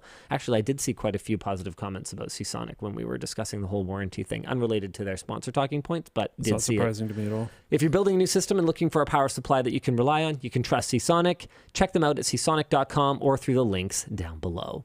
All right, Dan. You got a couple merch messages? I suspect you do because You made me use the camera. I couldn't help noticing that a few people might have bought some Sticklocks. Oh, Just a couple. Just a couple. A couple people bought them. I will also say, I just noticed you are too. Linus and I have been messing with these like the whole show. I think they're legitimately just as good as a fidget toy as they are a Sticklock. Oh boy. Dual purpose. Everything we sell turns into a fidget toy. The screwdriver, this, yeah. I think that says more about us than. Maybe. Okay, let's see. First one here. Hey, LLD, a longtime watcher since my formative tween years. Prior to getting more into tech, I am ashamed to admit that I attempted to download more RAM. What has been your most dumb tech mistake? Oof. Oh, it was definitely the time that I plugged the floppy power connector into a header on an add-in card. Fried that bad boy. Fried it good. I've only ever I was very young. accidentally murdered one piece of hardware that I can remember. And it was really early on at the company. And I just roasted a motherboard. Do you remember that? Just flashed the wrong BIOS onto it. And it Nice. just never came back. Nice. I was like really early on. I was really embarrassed. Nice. I think it was my personal board, but that computer was a computer that I got from you. Right. Okay. And I needed it for work because I was doing forum stuff. So it was like, Nice. yeah. And then you gave me like, if I remember correctly, you gave me what was technically an upgraded board, but it was like, you know, when you go high enough that like the support for it is bad and it's like actually worse Sure. experience because you're not going to use the features and like, yeah, it was one of those situations. Nice. Yeah. So that was really unfortunate, but yeah. I can still hear them popping on the table there. Sorry. All right, next up. Wondering if you've ever considered exploring the technology behind power generation plants. I mean, sounds super cool. Sounds like the kind of place that would be a little tough to get a tour of. Yeah, absolutely on that second point. Yeah, I mean, is anyone going to show us, the nitty gritty of a nuclear power plant? Would I be interested in anything that isn't a nuclear power plant? I mean, what am I going to go look at like a coal-fired? Yesterday's technology today. The furnace. It's real big. Wow, that's hot. Okay, we're joking. Like, obviously, there's It's more interesting than that. Yeah, and it gets more advanced. a than lot that. of technology, but no, I can't say that that's my most. That's the most up my alley that something could be. Yeah. Okay, and last one we're going to have a look at here. I've worked in both banking and engineering, and in both we solely use virtual machines for their increased security and work from home. As LMG grows, do you think you will switch to some, if not all, employees to virtual machines? Definitely not all. No. I think for high performance applications like video editing, it's not a clear enough benefit for security to outweigh the improved performance. And B, my understanding is it's not a supported use case for any of the major video editing software users. And working within a VM, theoretically, is completely transparent to the software, but in practice is not always completely bug-free. And Adobe Creative Suite does not need help. It's got enough bugs. Yeah, it doesn't need more problems. So I think we're going to use it in a best case scenario on a bare metal workstation basically forever. I could see some kind of thin client or some kind of VDI thing for just general workstations. In fact, I think we're going to do a video in the next little bit just kind of exploring VDI because we've never really dug into it. But I don't see us just rolling that out wholesale anytime soon.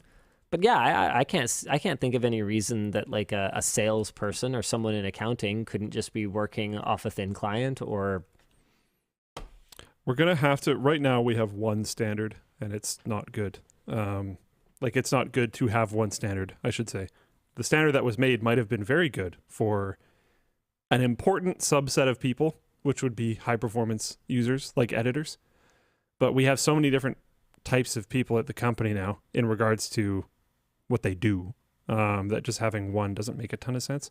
So yeah, we might have a variety of different options down the line, but it will vary quite a bit. Patzilla in Floatplane chat says, having to use thin clients at work makes me want to bash my head against my desk. It's god-awful slow. Right, but that depends. Yeah. Right? That depends on what the hardware behind the thin client is. The thin client doesn't affect the performance. It's the actual VM that it's tapped into. And there are high performance thin clients. My understanding is they're very common in the like CAD and design industry.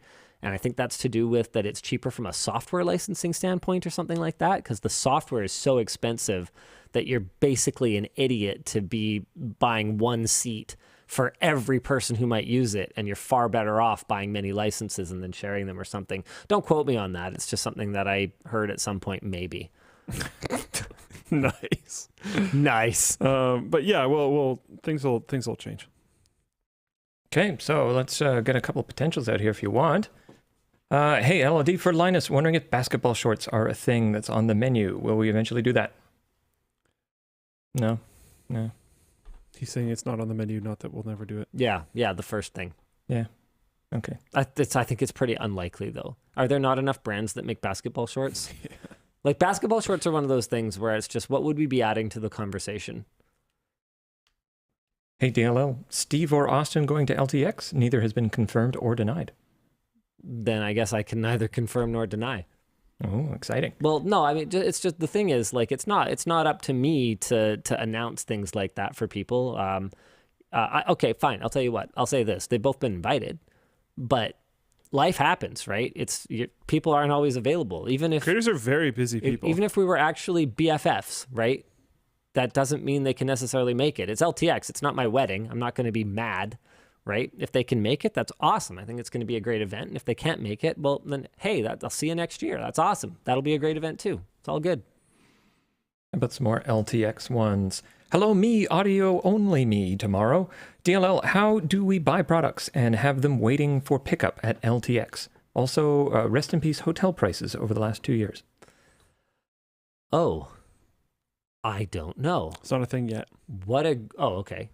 Is that the answer? I believe. I think. Okay. Somebody's going to scream at me. I'm trying to remember. Oh, you're going to pull a line. No answer yet. I'll say that much. There we go. All right. Because I know if you're here locally, you can buy stuff here locally, but there's going to be Well, you can buy stuff. Oh, you mean if you come to the show? Yes. You can buy stuff. Yeah, so, yeah. But I don't mean right now. If you're in BC, you can buy stuff locally. I mean if you're at LTX, there's going to be like a store and you can buy stuff. There is also the remote bridge thing that we're planning, where Floatplane and LTX Store are going to have a login authentication thingy to see if you are currently subscribed at whatever, blah, blah, blah, blah, blah, so that you can buy stuff. And that's not done yet. So we don't know exactly when it will be ready. Got it. More LTX. Oh, I do have a bit of an update on LTTstore.com, though. Okay. I think we've settled on a location for it. Sorry, that's me. I think it's going to be... Did I say something wrong? You must have said something wrong because probably did. the one and only Nick Light has made a call to me.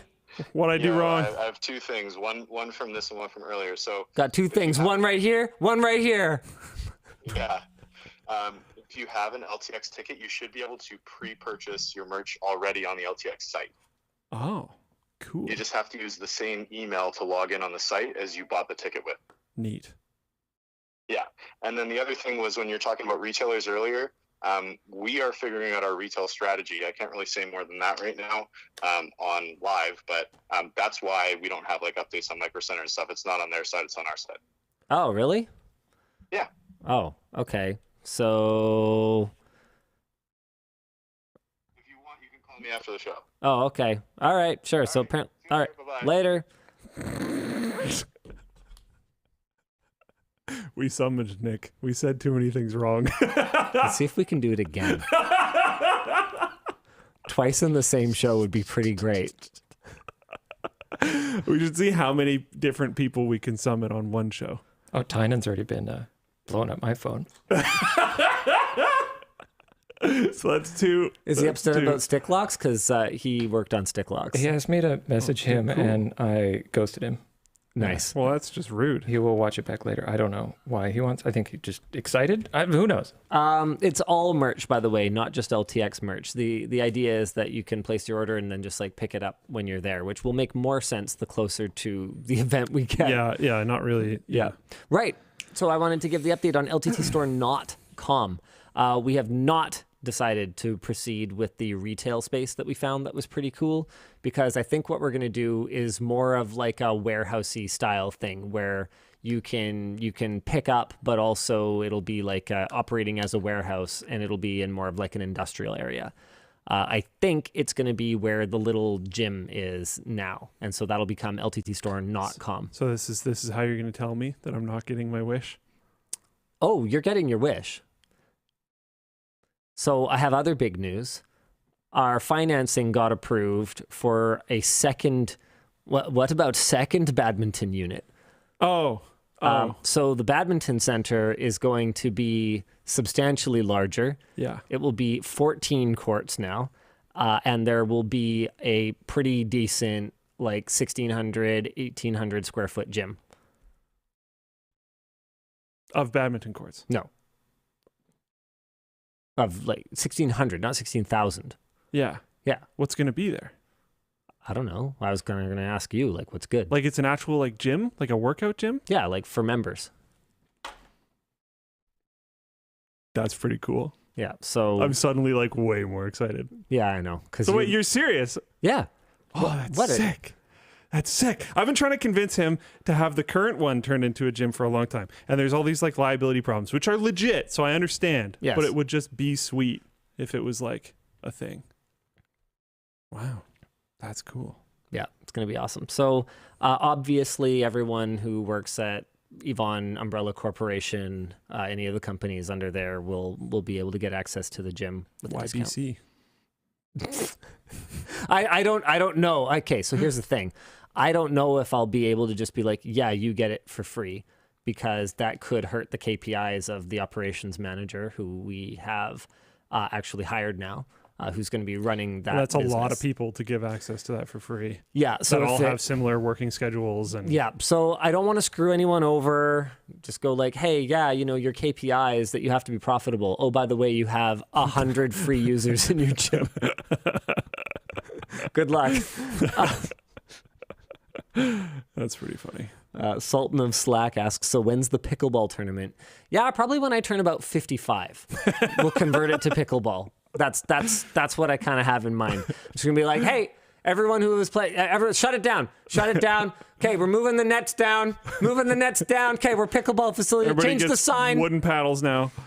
Or whatever it is. I think it's wooden paddles. I don't remember. Yeah, I'm excited. It's gonna be awesome.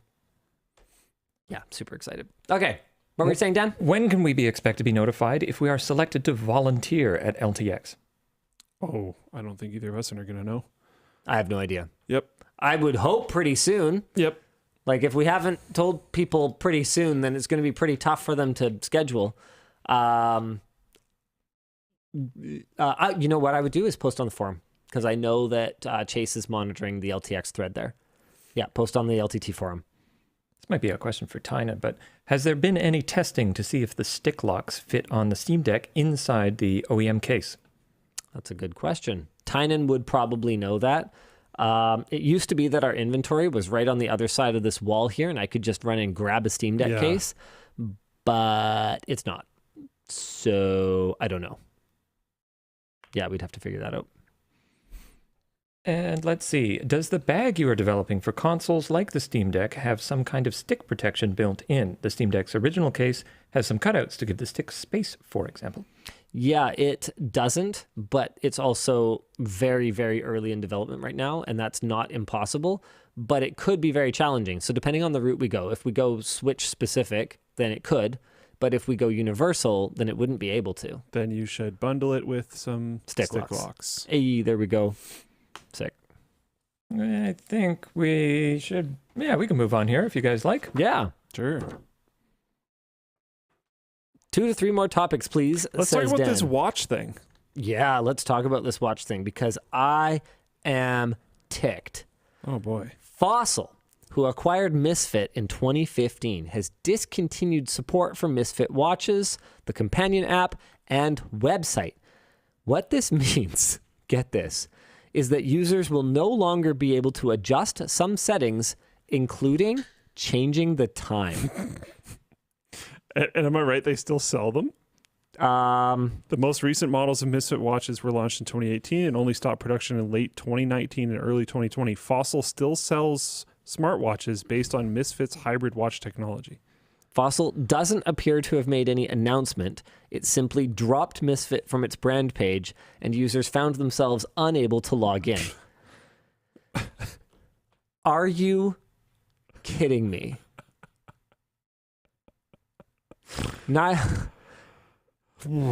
Fossil confirmed. Oh, okay. We apparently contacted them. Oh, good job, WAN Show team. Fossil confirmed it was indeed dropping support for Misfit when contacted by Linus Media Group.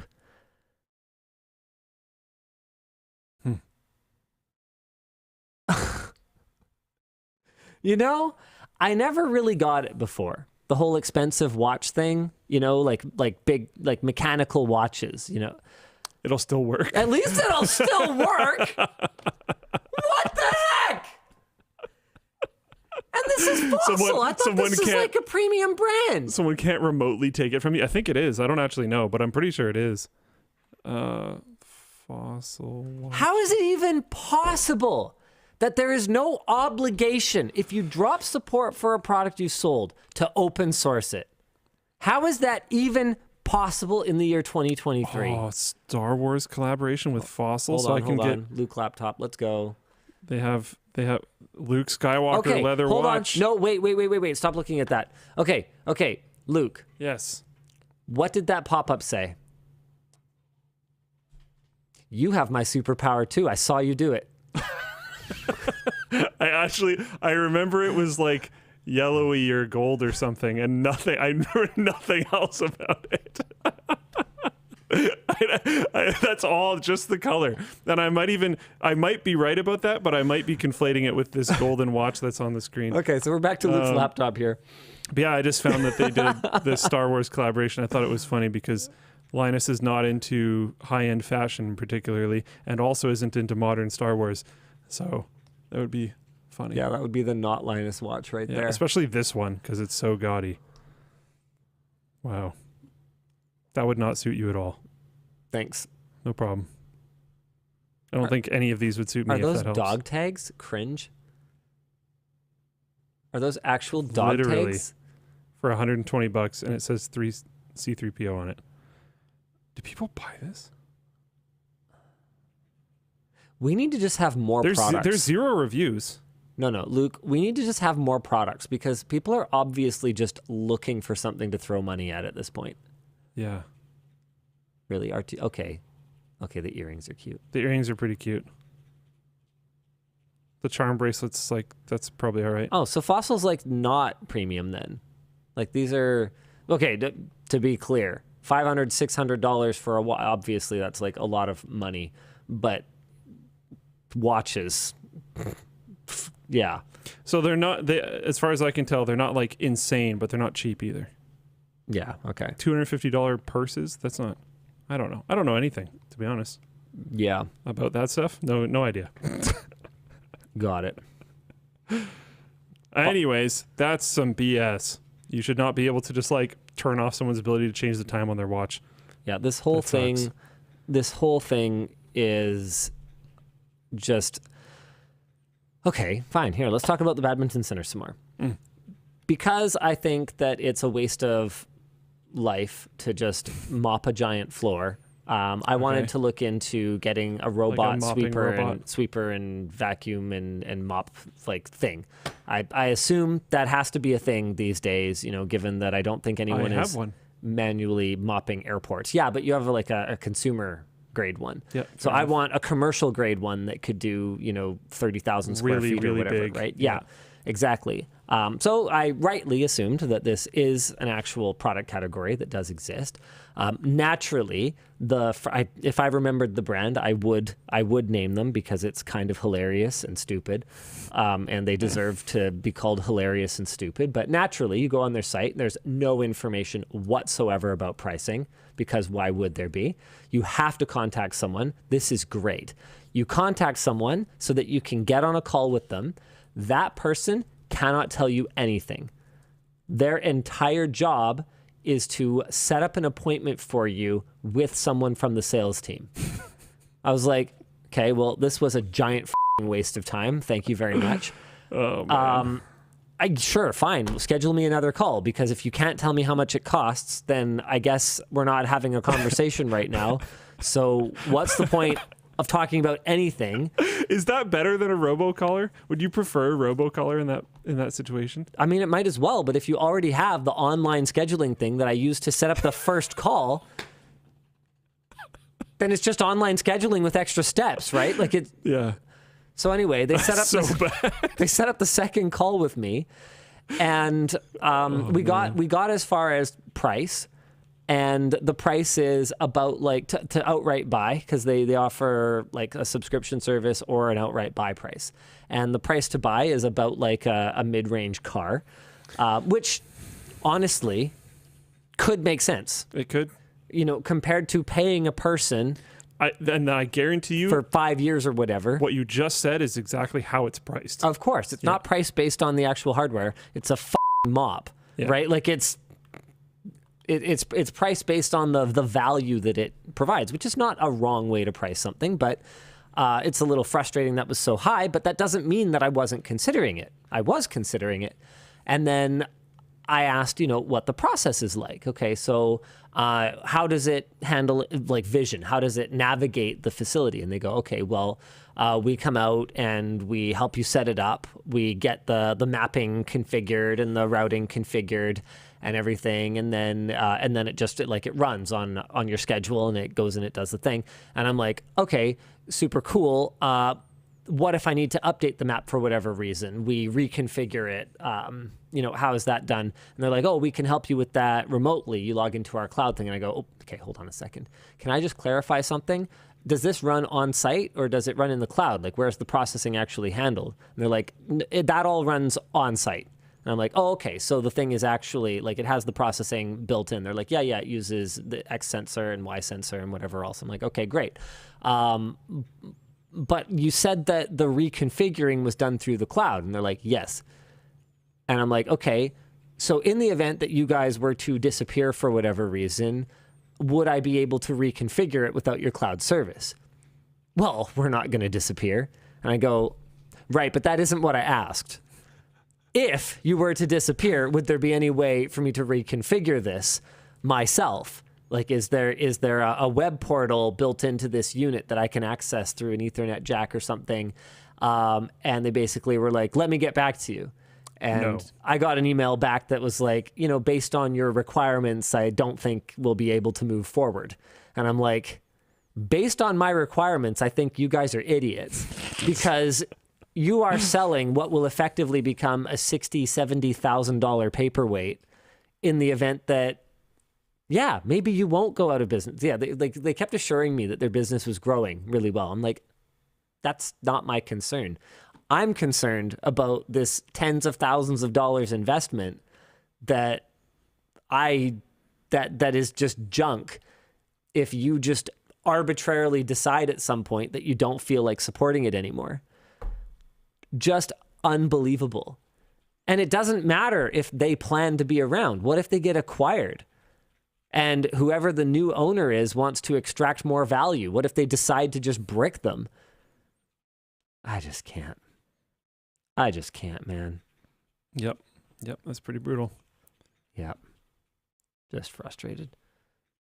We're not going to disappear. A company doomed to fail. Andrew Noynia in Floatplane chat. Yeah, exactly. Because this is the kind of thing that it's industrial equipment. This is not something I expect to run for 3 or 5 years. So someone in Floatplane chat said 20 years down the road, you could still be using it. That's a long time. Yeah. That's a freaking long time. And you're not Boeing. No offense. Yeah. Right? You're not GE. No offense. When you are GE, I will still tell you to off because that is still stupid. I can't handle it. Yeah. So like honestly, and that this is another crazy thing. For $70,000, I mean, could we make our own? Maybe actually. Because someone linked in Floatplane chat. Yeah. Apparently, there's this scrubber that's made by a YouTuber, and it's a scrubber that looks to be marketed towards people that have aircraft hangars. Okay. Best scrubbers, because your hanger deserves it, is the tagline. Okay, hold on. Hanger scrubbers. Now, just a second here. It looks like it's manually operated. Laptop. Oh, yeah, no. But like, if you took one of these things, I'm sure you could convert it to not be manually operated. Oh, interesting. Well, how much are these? I have no idea. There's a contact us button. Get which good, is scrub. Terrifying. Ah! Yeah, I think it's a give us a call type of situation. Yeah, figures. Quick release squeegee. Vacuum protection and easy fill. Yeah, and like it looks like maintenance would probably have to be manual, and like I am assuming like draining the tank and whatnot would have to be manual, where I bet you with the other solution it would be automated, and automating that part of this thing would probably not be very feasible. Yeah. So I don't know. You're probably not going to be able to get the whole way there. But yeah. Okay. Army of Roombas. I was thinking like my thing that does floor scrubbing. Yeah. If you just had like, I don't know, 12 of them or something, and you just zoned them all out, so they just at a certain point of night they just all at the same time just converging. Maybe. I mean they cycle their own water, they do mopping, like they do all this type of stuff. Exterminate. You could, at the price difference between the $70K for that and whatever you'd have to pay for these things, you could just have like 3 of them in the back just in case one dies. I don't know. Someone linked an auto scrubber. Yeah. Pacific Floor Care S28 disc 28-inch auto scrubber, $15,000. I mean, that seems pretty This looks like reasonable. someone's pushing it. Yeah. That's not the point. Yeah, I wanted an autonomous one. Yeah. That looks like a handle. That's definitely a handle. Almost certainly a handle. So anyway, you know what? I guess we might just have to have mops or something. But we'll figure it out. Walmart has automated versions. I don't know. If we decide to do an automated one, then it'll definitely be a video. So remember how I said, hey, forget about the automatic scorekeeping with the machine vision team? We might need a machine vision team anyway. For a floor scrubber? For one floor scrubber. Well, that sounds so much less worth it. Like, wow. It sounds a lot easier. Like, way easier. Can't you just put Roomba brains in it? Like, just rip the motors out of a Roomba and just glue it to the top of it. It's way heavier. Yeah, but it doesn't matter. It's the same control system. No, I see what Luke's doing. No, we couldn't do that. But that would be such a cool business for like Roomba to expand into. So you've got the dumb thing, but then you facility you just get brains. Oh, I see what you mean. Yeah. Yeah, so because I might want new sensors and a new brain, but it's a freaking mop. I don't need I don't need a whole new body. That would actually be like a modular approach to this. Could be kind of cool. Legitimately. Use a spot to do it. It just walks around with an actual mop and bucket. That would be amazing. Yeah, instead of an arm on the top, it's a mop. Yeah. How much is this thing? Great idea. Oh man. People are just linking me like random. Just like every pusher No, scrubber. this one looks to be actually automated. Oh, okay. Um, Wow, it's from Karcher. I had a pressure washer from them from Costco. That's all I know about them. Literally all. oh, it looks like you could push it, I guess, which is fine. That's whatever. This device requires instruction. Sure does. Request quote. All of these things are request quote, There's which a video. means like it's a lot. I want to see the video. Oh, right. I scrolled to it at the exact same time. Nice. We can just skip. It is a 3-minute video. Ooh, docking Docking station. station. Wait. Wow. No way. No way. What? Oh, that's battery charging. I thought that was like replacing fluid. Oh, I'm sure it will. Oh, shut up. Yeah. No way. Okay, that's awesome. My little Roomba thing does that. It's not Well, even a yeah, but Roomba. this goes right into the wall. Yeah. That'd be sick. That would be kind of sick. Does it refill it? Tell me it refills it. I hope so. Yeah. Wait. Oh, it cleans the tank. That's pretty cool. Okay, how much does this Karcher thing Oh, cost? we don't know because it's request quote. And do I need a subscription service for it? Do I have to configure it with their cloud? There we go. Fills with fresh water. Oh, this is kind of awesome. I love the hydrophysics they got going on. All right. Okay. All right. Yeah, Boom. fine. Takes off on its own. I'll get in touch with these guys and figure out if they have if this will be suitable for my needs. They're going to turn this channel into an automated cleaning channel. I know, right? That's the thing I love about LTT is you can kind of do, whatever. Interesting things are interesting. Okay? Yeah, interesting tech, right? Yeah. Pre-sweep function. Pick up coarse dirt while scrubbing. Thank you, little robot. Yeah. I just hope it's actually any good. It does detergent dosing. That seems neat. It has a warning beacon just in case it's going to roll over someone playing badminton. Wow. And it dries. Yep. Scrubber Okay. dryer. There are options. All right. Another thing, if people want to just throw links at me like they currently are, another thing that we're trying to figure out is how we want to do like memberships and court rentals and stuff like that. And there's been a few things that I've kind of found, but I haven't found one that I think really fits perfectly yet. So if you go to like a local court gym, because I have found stuff for like weightlifting gyms, but I guess we're going to need both at this point. But being able to rent specific courts and being able to rent like multiple courts at the same time, and also having your membership potentially play into that. We don't know how that might work yet. Maybe you get a discount on court rental, maybe something else. I don't know. Being able to have a membership on this other platform, all of those types of things. We want to ideally not make this stuff. Court reserve for tennis. Boom. This is why. Court reservation software. Amazing. I will look into this. Thank you, people. This is kind of cool. Apparently you teach it by just manually driving around the perimeter of the area you want it to clean. But it has to be free of obstacles. So I don't know how nets would factor into that. Well, we'll figure this out. Yeah. All right. What else do you want to talk about? Anyway, in conclusion, fossil bad. Yeah. Oh my God, you're talking about watches. Yeah. Yep. Oh, the tangents. Amazing. Chinese company releases new CPU. Yeah. Pictures courtesy of Tom's Hardware here. Chinese company Power Leader has announced they will be entering the CPU market and unveiled their new chip, the PowerStar P3-01105. An obvious rebranding of the i3-10105.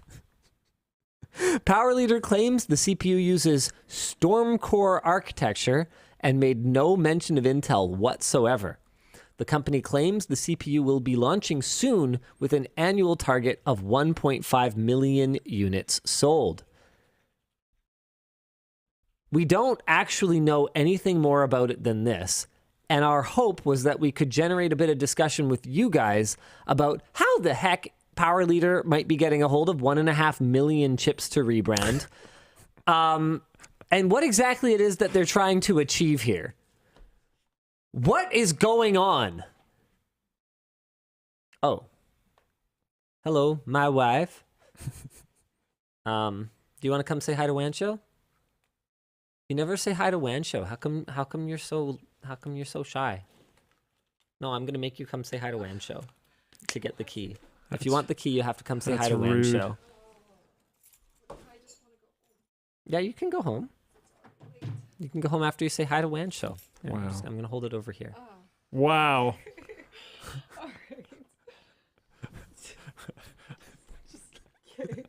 Bye.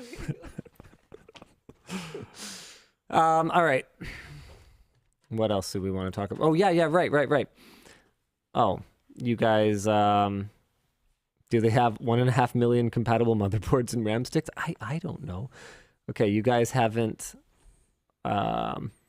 really given us anything here. Man, it would be really funny if they were just like, yeah, it just works with these boards, just the pre-existing Intel chipset boards. I don't know. People are speculating like factory defect CPUs, but those would never leave Intel's factory, which isn't in China. So it's not like, oh yeah, it's like a third shift thing or a fourth shift or whatever it's called when the factory like runs an additional shift and just, you know, puts it into a truck and you can buy literally the exact same product that came out of the same factory, but at a tenth of the price or whatever. This is obviously not that. Some people are saying from the e-waste bin. Well, right, but people would get wise and stop buying them before they managed to sell 1.5 million. Like, come on, guys, give me something here. Did they take over a boat? Like, if so, Intel would have reported 1.5 million CPUs missing. Like, that would show up on their balance sheet. That would be on a quarterly earnings call. Like, where are these coming from? Yeah, that's not the question, Sec IT guy. It's where is it coming from? My guess is closed factory, revoked factory contract, kept it running. No, that's not how Intel works. Intel's a first-party manufacturer. They make their CPUs. There's no third-party contractor that is just, you know, quietly moving CPUs out the door. People do steal CPUs off the line. You do see that from time to time, especially with qualifying samples, engineering samples. You'll see a lot of that stuff show up. But in terms of retail chips, that's not really a thing.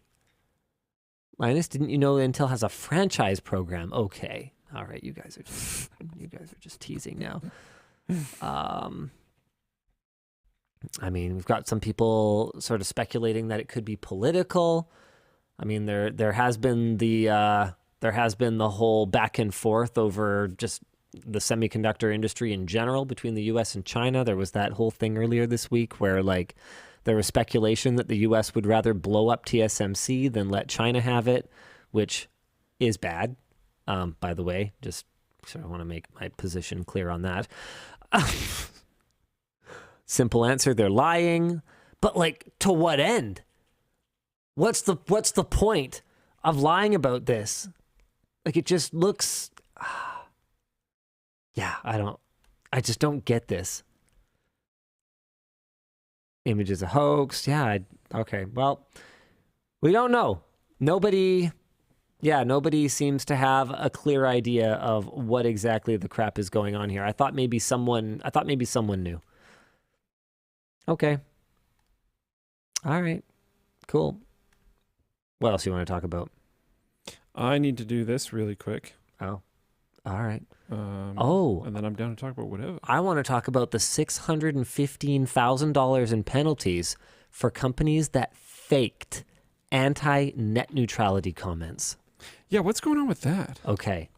This is wild. This is like some next level BS. This explains not all, but at least some of how obviously beneficial things like net neutrality, like right to repair, don't just immediately happen where everyone just goes, oh yeah, that would be good.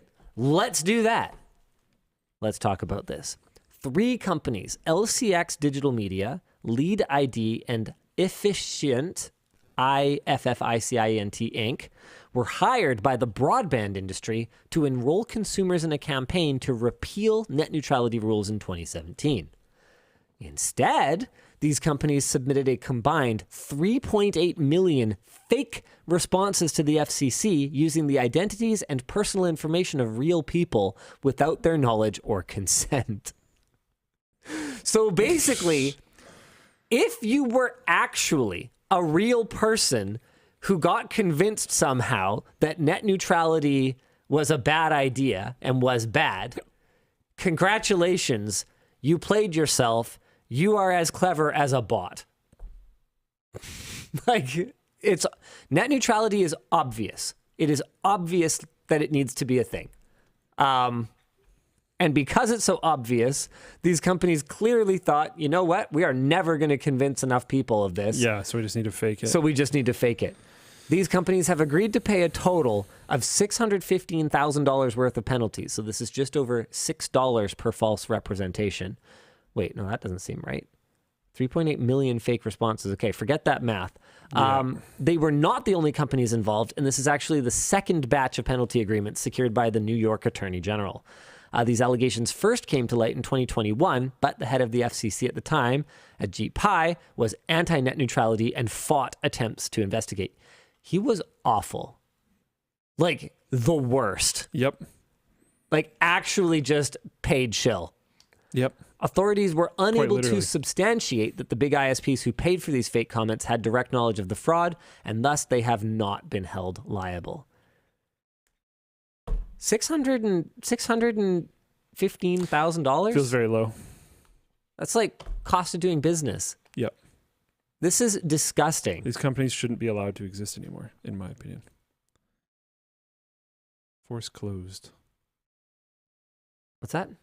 I don't think these companies should be allowed to exist anymore. Yeah. I mean, I just don't understand why you can have like however many grams of weed or whatever and In you jail. can go to jail. Yeah.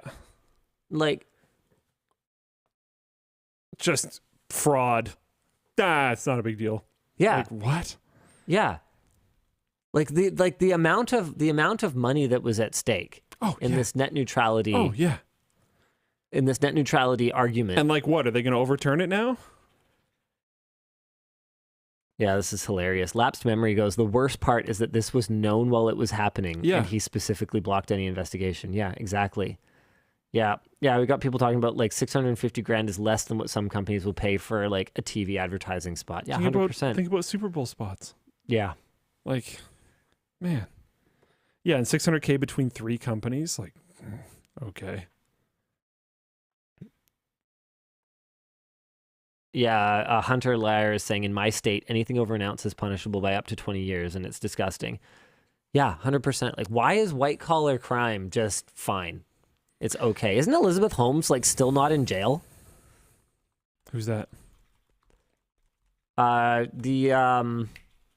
Theranos Oh, really? She's not? I thought she was. has avoided starting her more than 11-year prison sentence on Thursday by deploying the same legal maneuver that enabled her co-conspirator in the blood testing hoax to remain free for an additional month. Jeez. Okay. Because that would be an option if you had, an ounce of weed in your bag.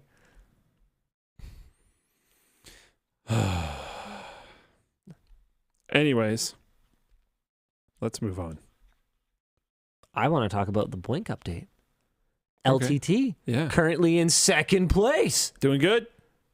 But we will likely lose that spot when the next 2 projects come online.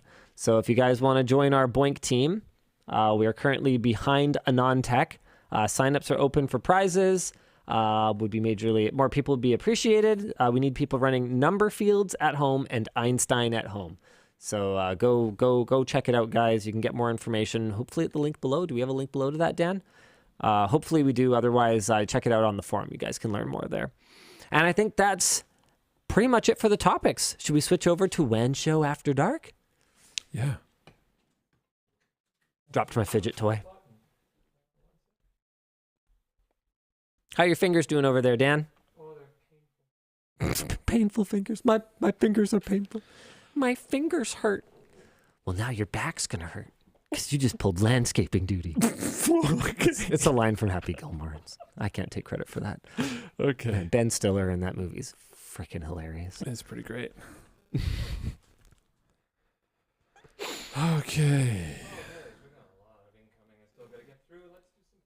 Let's go. Let's go. Okay, first up here. When you were leading a team of house painters, how did you wow? I'm muted. When you were leading a team of house painters, how did you wow customers and manage quality? Any stories from that era?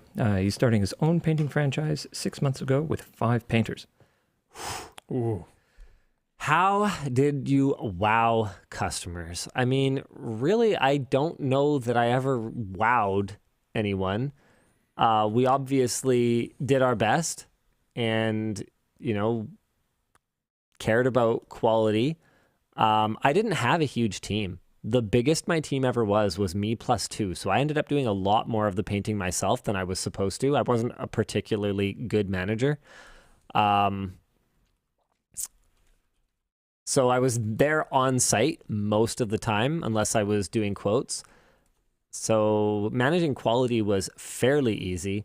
In terms of how to wow people, I mean, honestly, speaking from both sides, I'd say that if you're a contractor who shows up within an hour of when you say you will, you're going to wow the customer. That's like, wow. If you don't do like a terrible job. Yeah, I had a guy... we just kind of gave up on ever getting around to moving the trampoline from the old place to the new place. And Yvonne found a guy on Facebook Marketplace who does it for like $200 or something like that. And she was like, you know what, I'm just going to do this so that, one of the kids has a birthday party coming up so they can all jump. And like, I was not going to have an opportunity to get it done. And guy showed up and did it at the agreed rate. And I tipped him like $50 or something like that because wow, I couldn't believe it. You actually did it. I still don't have a pool. You're going to have us roll the trampoline down the street, weren't you? Yeah, that was my plan. Yeah. I wasn't actually going to recruit you, but I was going to have Luke help me. Yeah, I probably would have been there. The return of Channel Super Fun, Linus and Luke try to roll a trampoline. Yeah. I wanted to do it in the snow because I figured when we're going down the hill, we could just kind of slide it. That would have actually been so much fun. Oh, man. Okay. That's so good. Hey, LD, recently started a new job with much more leeway for my own decision-making, leaving behind a job where I was micromanaged. Any advice for adjusting to this change? Finding myself struggling. You have to make decisions. You're going to make wrong decisions sometimes. Have reasons for why you made your decision. Like if someone's like, this went really poorly, why did you do this? Be able to justify it and be like, yeah, I mean, now that we've seen it gone poorly, it makes sense. But when I was originally making the decision, this is why I made it. And, if I didn't have the information of this going poorly and I went back to it and I had this original information, I would still make that decision. If you can defend it to that level, then like, it is what it is. You just got to keep moving. But yeah, understand that you're going to make mistakes and now they're going to be on you and that's okay. Hi peeps, was looking for a video of yours from 2019, Christmas Buyer's Guide, I believe. Made my first computer with that. Can't find it anywhere. Is it common for you to delete old videos? No, it's very uncommon for us to delete old videos. I think only a handful of actually published videos have ever been deleted. One of them included a detailed floor plan of my old house, for example, that just kind of seemed ill-advised. What else? Yeah, really not much.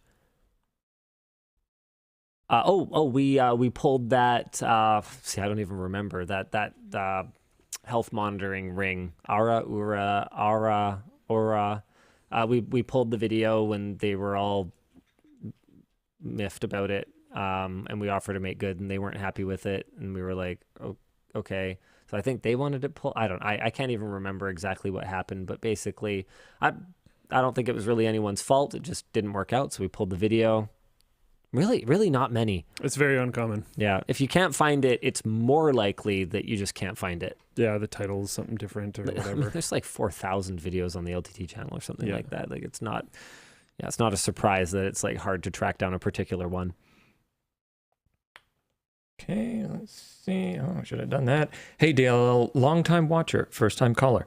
I'm going to be wrapping up my first ever custom hardline water cooling build in the next couple of weeks. Any chance of a new review my build soon?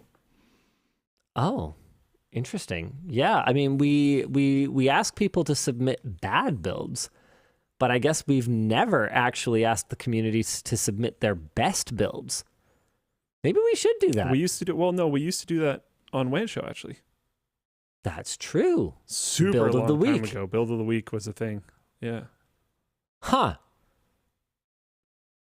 Maybe it's a potential idea for the reaction channel. Yeah. Reaction channel. Yeah. Hi, LLD. I love listening to you guys on Saturdays when I'm out delivering mail. My PC is 20 feet away from the TV in my living room. What is the easiest option to use my PC on my TV? 20-foot HDMI cable? Yeah, pretty much. You might need to go optical, especially if you're running HDMI 2.1 at that kind of a distance. But I would personally just go with an active USB cable. You might be able to do 20 feet if you're just doing USB 2, and then a powered hub so that you can run mouse and keyboard, or a mouse and game controller, receiver, whatever. And then I would go with probably an optical HDMI 2.1 cable, assuming you want to do like 4K 120 hertz or something like that. By the way, we missed a topic that is actually kind of a big one. We could just do this real quick here, but the former Uber CSO was found guilty of concealing a data breach, and something, basically 6 years in prison, I think. I thought we talked about this last week. No, I don't think we did. Oh, okay. Yeah, but basically covered up a 2016 hack that compromised the data of 57 million users, including 600,000 driver's licenses. Yikes. That's really rough. So they withheld information about the incident, and it was only investigated and disclosed in late 2017 when Uber came under new management. He actually got another security chief position in Cloudflare in 2018, only stepping down in 2022 to prepare for his trial. Yikes. That's brutal. Yeah, that's rough. I'm surprised nothing here is going towards the company, but it is what it is. Yeah. All right, Dan, hit me. Oh, apparently we just mentioned it last week. We didn't go into the topic. Back to curated. Despite early excitement, I haven't seen much buzz around the WinGPD4 lately. How do you think it compares to the ROG Ally as a portable Windows PC from your time with both? Other than price. Oh, man. Price matters a lot. And the hardware in the Ally is a lot faster. The smaller brands, the GPDs, the Ioneos, the 1X players of the world, they're going to have 7000 series Ryzen in order to compete with what ASUS is doing with the Ally and with what Valve is doing with the Steamdeck, quite frankly. Even though that's even older hardware, as we found in our review of the Ally, it still performs surprisingly well, especially in lower power envelopes. And you've got to imagine that a big part of that is thanks to the optimizations that Valve is able to make by just baking their own OS, taking their time, working through the problems, and really squeezing the most out of that hardware. Something that we didn't touch on, did not hit in our review and should have, is the differences between sleep on Windows and on the Steam Deck. Just instant sleep, instant wake. It's a more console-like experience, is much more seamless on the Steam Deck, whereas on Windows it's like rough. yeah. Yeah, exactly. You're not really able to suspend it in the same way. With more employees in the labs building, how many times per hour are people and equipment moving back and forth? Are you going to have to hire someone just to drive a truck between the buildings? I mean, Oh, you mean between buildings? I thought you just constant. meant inside the lab. We work in a hallway. God. Poof! There's a lot of people that work there. You start to realize that when you work in a hallway. Yeah, like 5% of the people you recognize. And it's fantastic when people decide to have impromptu meetings in the middle of our hallway. It's not that bad. I'm just complaining. Yeah, I don't know. I don't see it often personally, like needing to get things between the buildings. The only thing I normally need to get between the buildings is myself. So I'm not a very good person to answer this, but from my observation point, it's really not that bad. Was there any lifespan testing on the Sticklocks?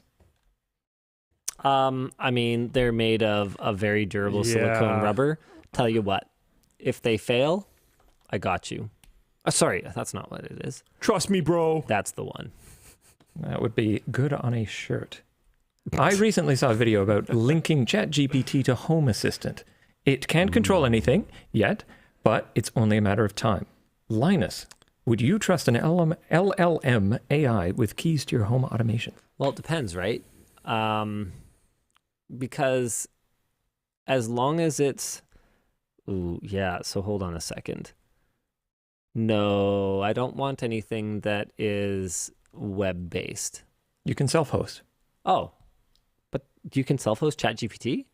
Not Forms of ChatGPT, it. but there are multiple forms of it. Okay, so I was specifically responding to ChatGPT, but if we're just talking about in general an LLM, yeah, I don't see why not. As long as I'm self-hosting it, as long as I'm the one who controls who is allowed to interface with it.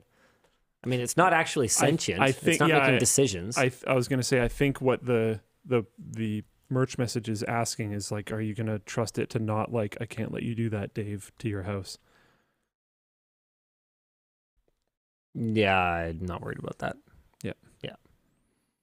Linus, do you ever troll your family with automation? My wife will leave every light in the house on. When she does, every speaker plays the song Every Light in the House. She hates country. I like staying in my marriage for the most part. I just headbutted the mic arm. That's actually hilarious. I mean, that's so funny.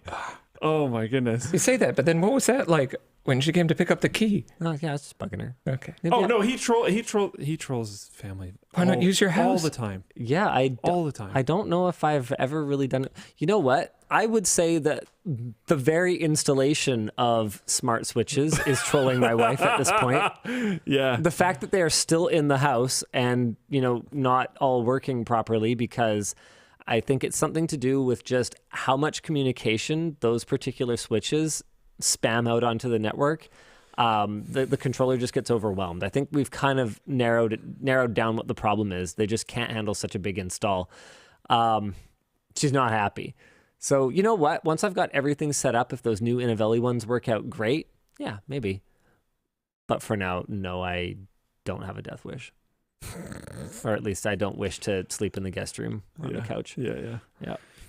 What is the next big step in the lab? What are you most excited about getting from the lab? The most exciting thing for me that I expect to get from the lab is way more roundups. Like, who wants a review of the EVGA B450 watt semi-modular? No, I want to know what the best power supply under $35 is. That's all I actually care about. And so once we're testing in bulk, I want to do way more content like that. What is the best sounding true wireless earphone? Just everything else aside, we'll talk about that other stuff, but give me a headline and give me real data to back it up. I don't want just like BS listicles, Yeah. Really excited about that. And the PSU tester being online is definitely something I'm super excited about. We're actually going to be shooting a lab update on Monday.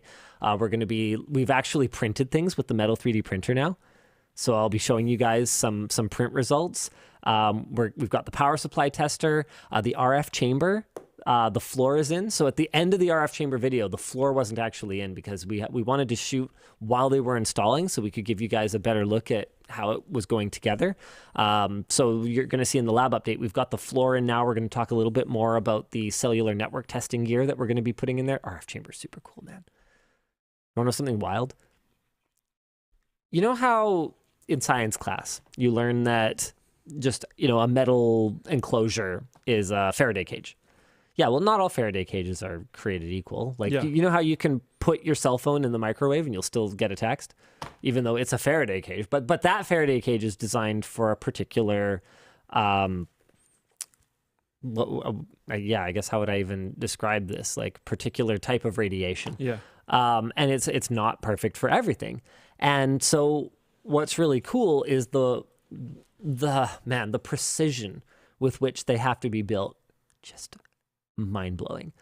There's this like baffle, this like pass through that's designed for you to put your optical cables through so that you can actually get data inside it, right? Yeah.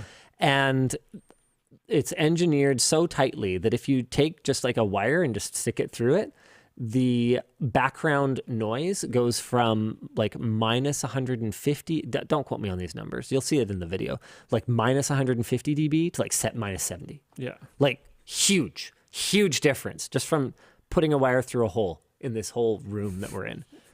Absolutely mind-blowing. It's so cool. Yeah. Yeah. We are going to be able to test some cool stuff though. Man, I'm very excited to throw my phone at it. I already talked to them about it. Like the Wi-Fi, the Wi-Fi router market has had what for objective testing? Yeah. What much nothing. What freaking Wi-Fi access point do you buy? Yeah. I don't know. Who knows? Just reading on a spec sheet and hoping.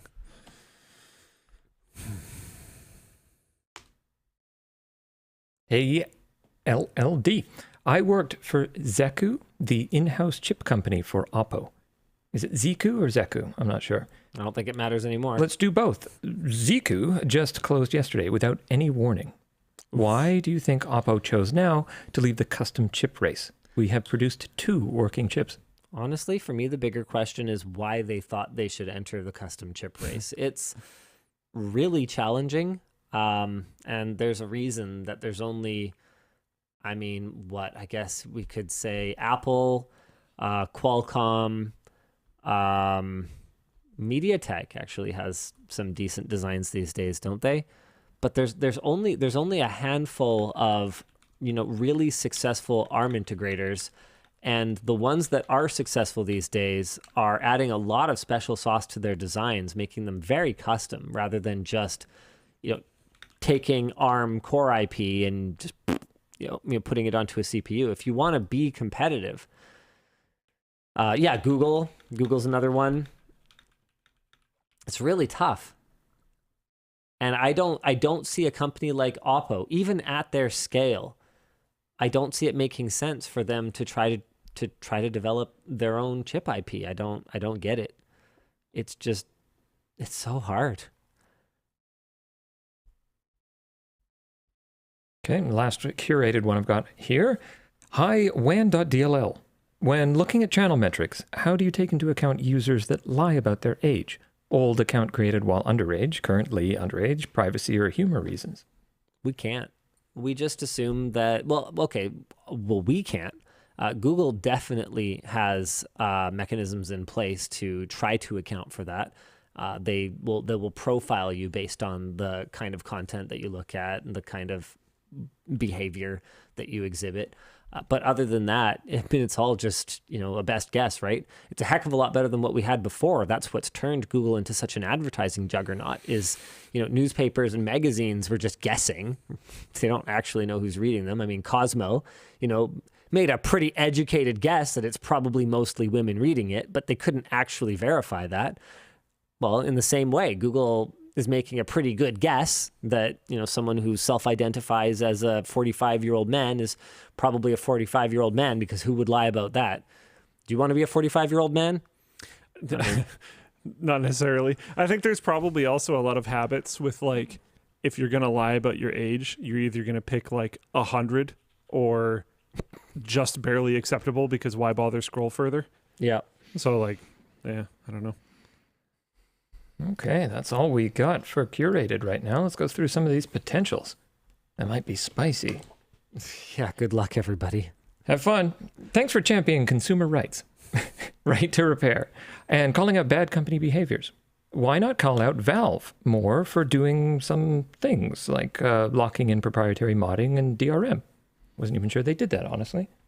Well, DRM isn't bad. Invasive DRM, or that compromises your privacy DRM, We're is always bad. online. Like, rootkits are bad, right? But DRM is not inherently bad. DRM is like, should I also criticize Walmart for having a security guard standing at the exit to, check your receipt? Or Costco having someone standing at the exit to check your receipt? That's kind of DRM. It's anti-theft, right? Like, it's not. I think Valve does enough things right that whether they deserve it or not, they get a lot of free passes. The way that they turn a blind eye to skins gambling is absolutely the most egregious thing that they're engaging in for profit, and just, ethics be damned. Yeah. Well, that's also like that type of activity. I know this is not exactly the same thing, but that type of activity went from like you could never talk about gambling in relation to sports the whole time I was growing up. And now the main advertisers of all of them are gambling websites. Yeah, it's kind of wild right now. Like the world just gave up on gambling, which is very interesting to me. Kind of depressing. Yeah. People are saying, yeah, DRM in theory isn't bad, but it precludes people running stuff. It precludes people running stuff however they want. It's all bad. No, I can't say that I actually agree. Someone said it's bad when it's no longer supported, but my understanding is Valve came out and basically said, yeah, we'll turn it all off if we ever close Steam. I don't know that that's actually in their user agreement. I don't know how that works with third-party developers. Clearly, Steam has grown beyond Valve's wildest dreams when they were first developing it. I guess there's plenty of time for us to be outraged when that happens, and it could happen. Like, I have no idea what Valve's ownership structure is. Does anybody know? They're privately held. Presumably, Mr. Newell still owns a significant amount of it. He's not getting any younger.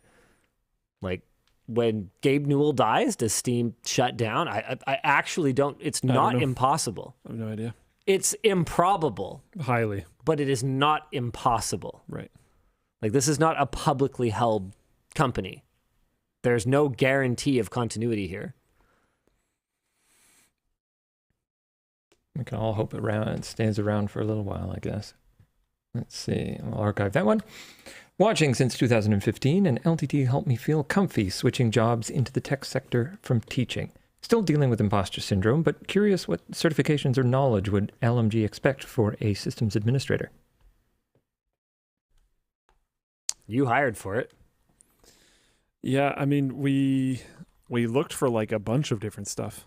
I don't know if the listing is still up. It's probably down now. But we looked for a bunch of different stuff. But kind of the main thing we were looking for, which is pretty normal for us, was experience or portfolio. Obviously, you're not necessarily going to have an amazing portfolio for that position. You might, but I doubt it. I don't know how you'd represent it very easily. You could, but yeah, it would be kind of tough. But yeah, we mostly looked for experience. What have you worked with? We did consider a bunch of different certifications and stuff though, but there's so many. That specific space is just absolutely covered with them. And most jobs will list the ones they actually care about. So I don't know. I would just look into that. Oops, we're all doing merch messages. Hi, Linus and Luke. Grateful for you. You have talked about missing features, but have you come across any apps or creative solutions that have been fundamentally changing your daily routine for the better? Any apps or creative solutions that have fundamentally changed your daily routine for the better? I mean, reminders were a big thing for me when those showed up on smartphones. The clock app. Yeah, I mean... being able to set alarms. I like the clock app that starts Google routines at my alarm times. Turns on all my lights. I have an app called Food Checklist that is if maintained well, which we do a pretty good job of, kind of indispensable for shopping. We don't track anything in our fridge on it. You can, but we don't, just because the in and out is so fast. We'd spend more time on our phones than actually like, cooking. But for the freezer, it's great because before we were just awful about, buying some like pre-done meal thing, dumping it in there, not using it, buying another one. Exactly. So our freezer would be full and we'd be like, holy crap, we have like 9 of those pizza making kits. Why have we not made pizza in the last 6 months? It's ridiculous, right? Yeah, everyone should make pizza once a month. The thing that actually triggered it, I think, is Yvonne came back from Costco with a 2-pack of cinnamon raisin bread, while her parents also bought us a 2-pack of cinnamon raisin bread, and I think there were already like 5 or 6 loaves in the freezer. And I was like, okay, we need a solution. Can't continue. Yeah. And it's partially my fault because I'm super bingy.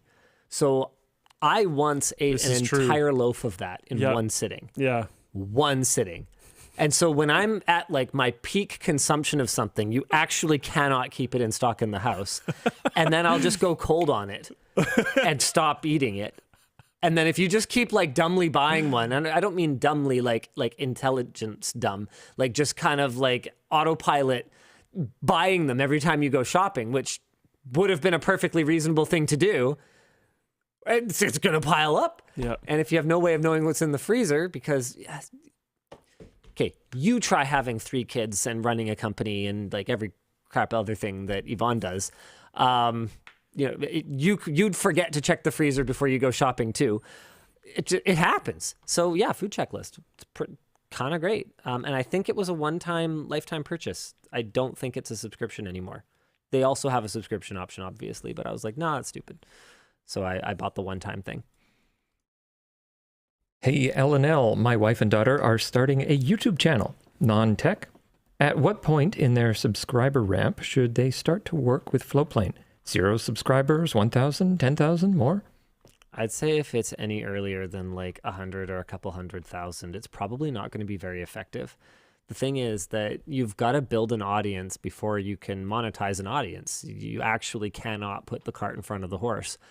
And you're only going to be able to monetize some percentage of that audience. So you look at, obviously, it's not apples to apples because there are some subscribers to the LTT channel that subscribed 12 years ago and probably haven't looked at the content in over a decade, right? So it's, if I say, okay, yeah, we have 15 million subscribers on YouTube and we've only converted 42,000 of them to Floatplane, you can't look at that ratio and go, oh, well, I'll probably have a similar level of success.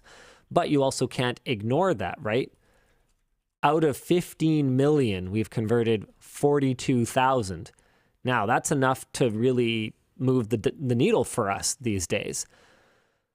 But at that ratio, if you had 1.5 million, you might have 4,000. If you had 500,000, you might have like 1,200 subscribers on something like a Patreon or something like a Floatplane. If you had 100,000, you might have, so what's the math here? Let's go down another 5th. So you'll have like 230 people or whatever that works out to. 230 people at $5 a month. Okay, so maybe you're getting about $1,000 a month.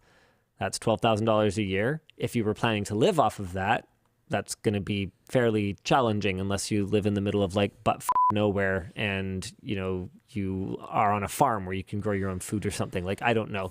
Like, yeah, farming content. Sure, no problem. Let's go. But the math, right? Like, it's, in order for it to actually move the needle, you've got to have a significant subscriber base.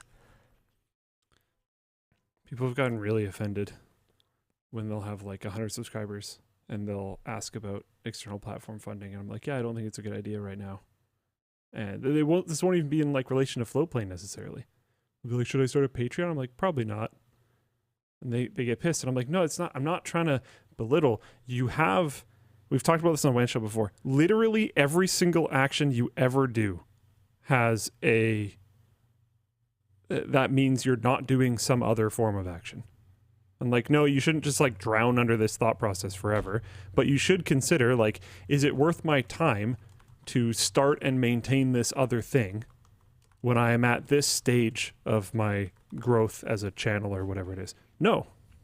Work on just hard focusing on your main channel. Grow. There are inflection points, right? Once you get to a certain size, it might be like, man, this is like working pretty good or whatever, but like I could use a bit more cash, because if I had a bit more cash, I could bring on like another editor or something. And by doing that, I could use my time in other ways to do other stuff. It's like, okay, now is the time. It makes sense. Like, yeah, you might hit those certain points where it becomes more or more worth it, depending on what size you're at or how hardcore your audience is. There's channels that will perform extremely well on these types of platforms, whatever they are. Because they have niche, heavily invested audiences. Yep. So even though their channel is like, in quotes, small, they have a really intense following that is going to follow them and is going to financially support them. And then, but if you know that, then that's great. So your inflection point might be at a different spot than potentially someone else.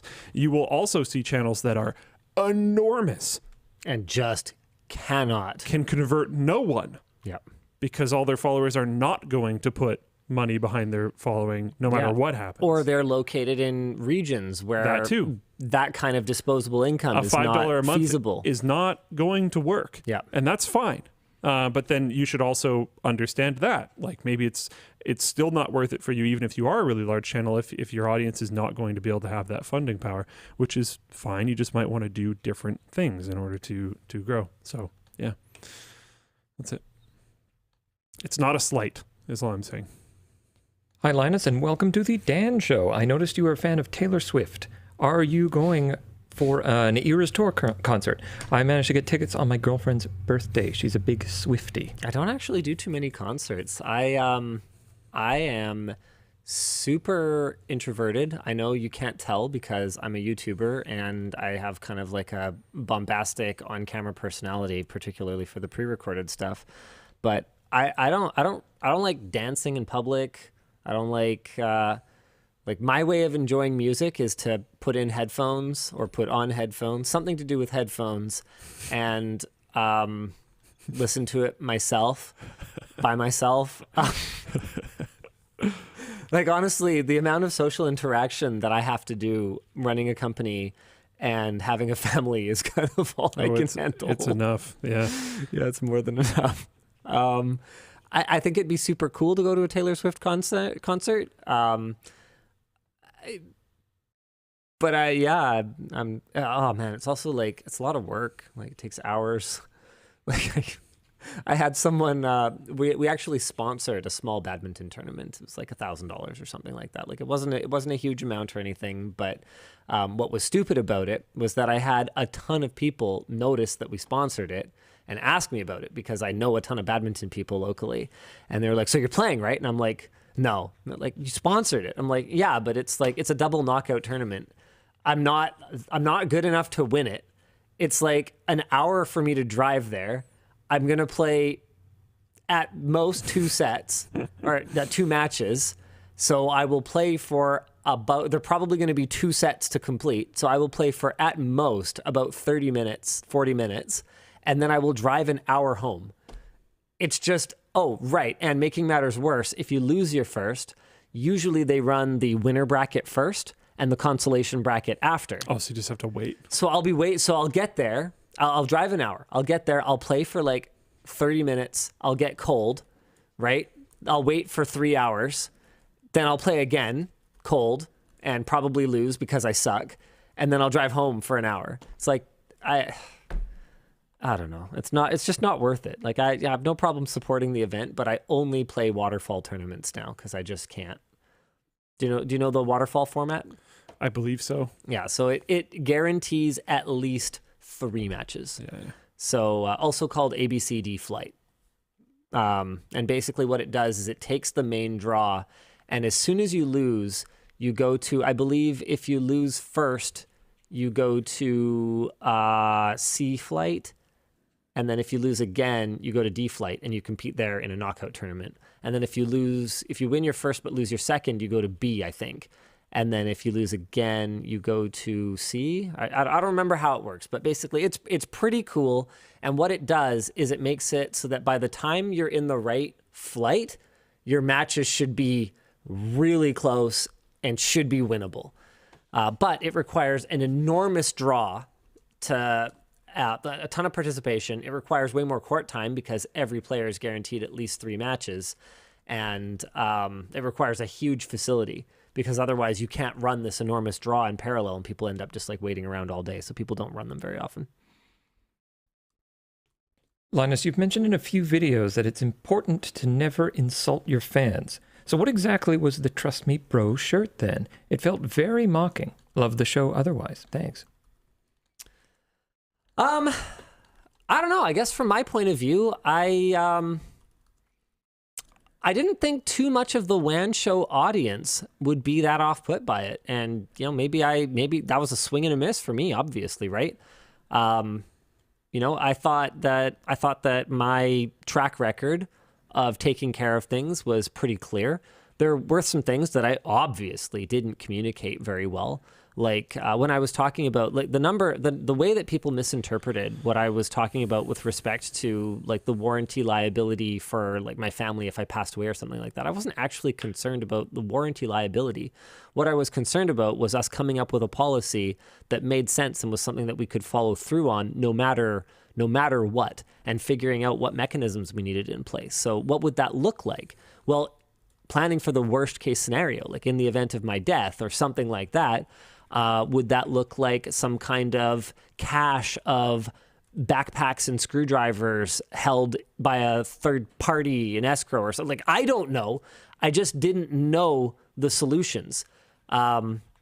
You know, as it was, all people wanted was a piece of paper that said this like standard boilerplate thing. And then the whole thing went away. And I'm looking at it going, that's meaningless. You know that, right? And so, yeah, I thought it was kind of funny.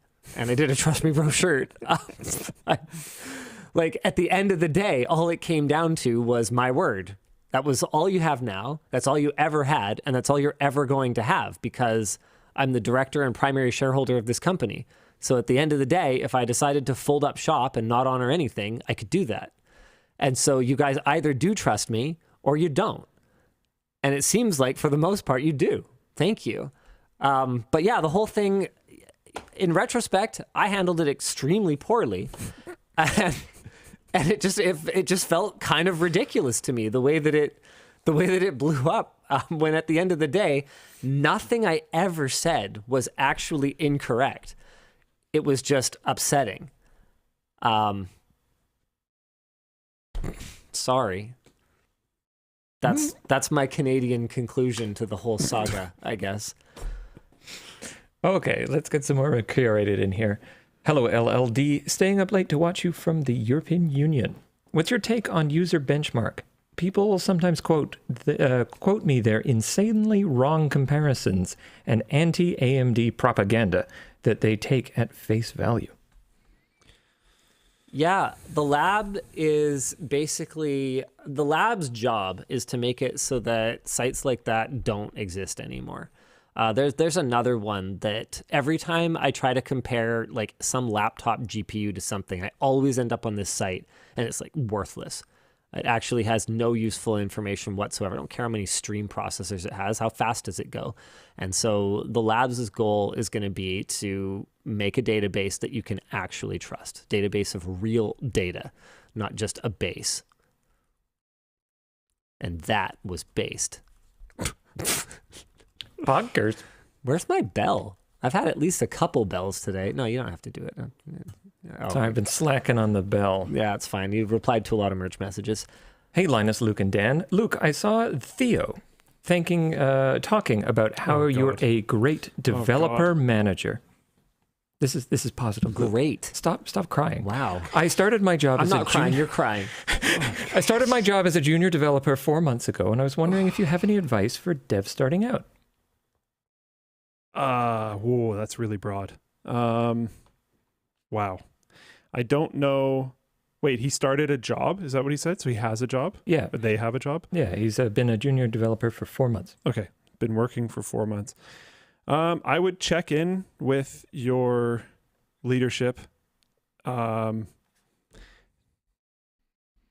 I would check in with your direct report. And if there's a person above that you are able to comfortably talk to about this stuff, I would check in with them and just see what they think you could do better in order to advance to not being a junior anymore. And you've only been a junior for 4 months, so you're like probably not that close.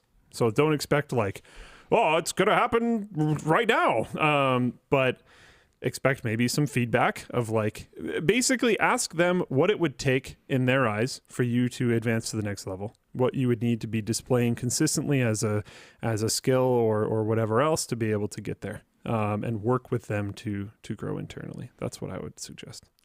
Hold on. Tarfeef 101 is still not getting the point over in Floatplane chat.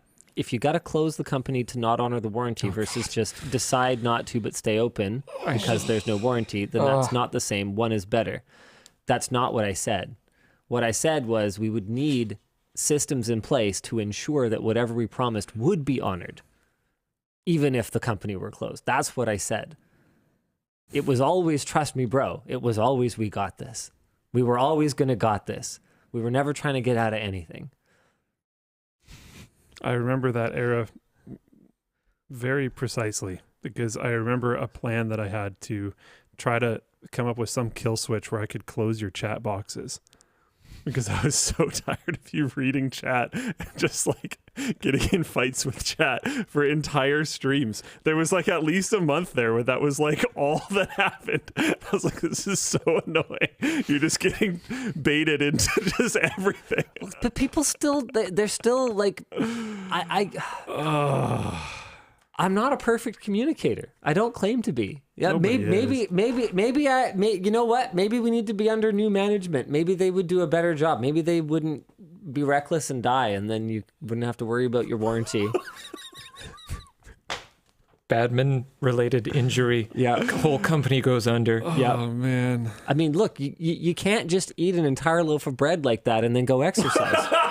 You're going to keel over. That's how you get cramps. That's what my stupid doctor said before I fired him. It's raisins. Can't It's got raisins in it. tell It's me what to frozen. do. It's fine. There should be back and forth discourse. So I want to say that before I get into this. I'm not saying people shouldn't be critical or constructive, but it ties somewhat into the same concept that I brought up a billion times about the Blizzard press conferences. Yeah. Where like when people scream at the developers on stage because they say something that isn't PR great, that all that's going to lean into is them not putting devs on stage anymore. Yeah. And Same also, type of stuff. we would have never had to do any of that stuff because Shadow Slayer puts this really well. Historically, though, not Linus, denying basically every warranty request is very viable as a scummy tactic. We wouldn't have to do anything. We would just have to deny warranty requests. It's that simple. And whether you have a written one or not, it doesn't really matter. You could just deny it. Because pretty much every warranty has legalese, cover your butt wording in it that allows you to just deny it at your sole discretion. That's life. No company is going to go under over a warranty issue. They will try to weasel out of it. Fortunately, we're in a position where our primary business is not making products. Still, our primary business is still creating content.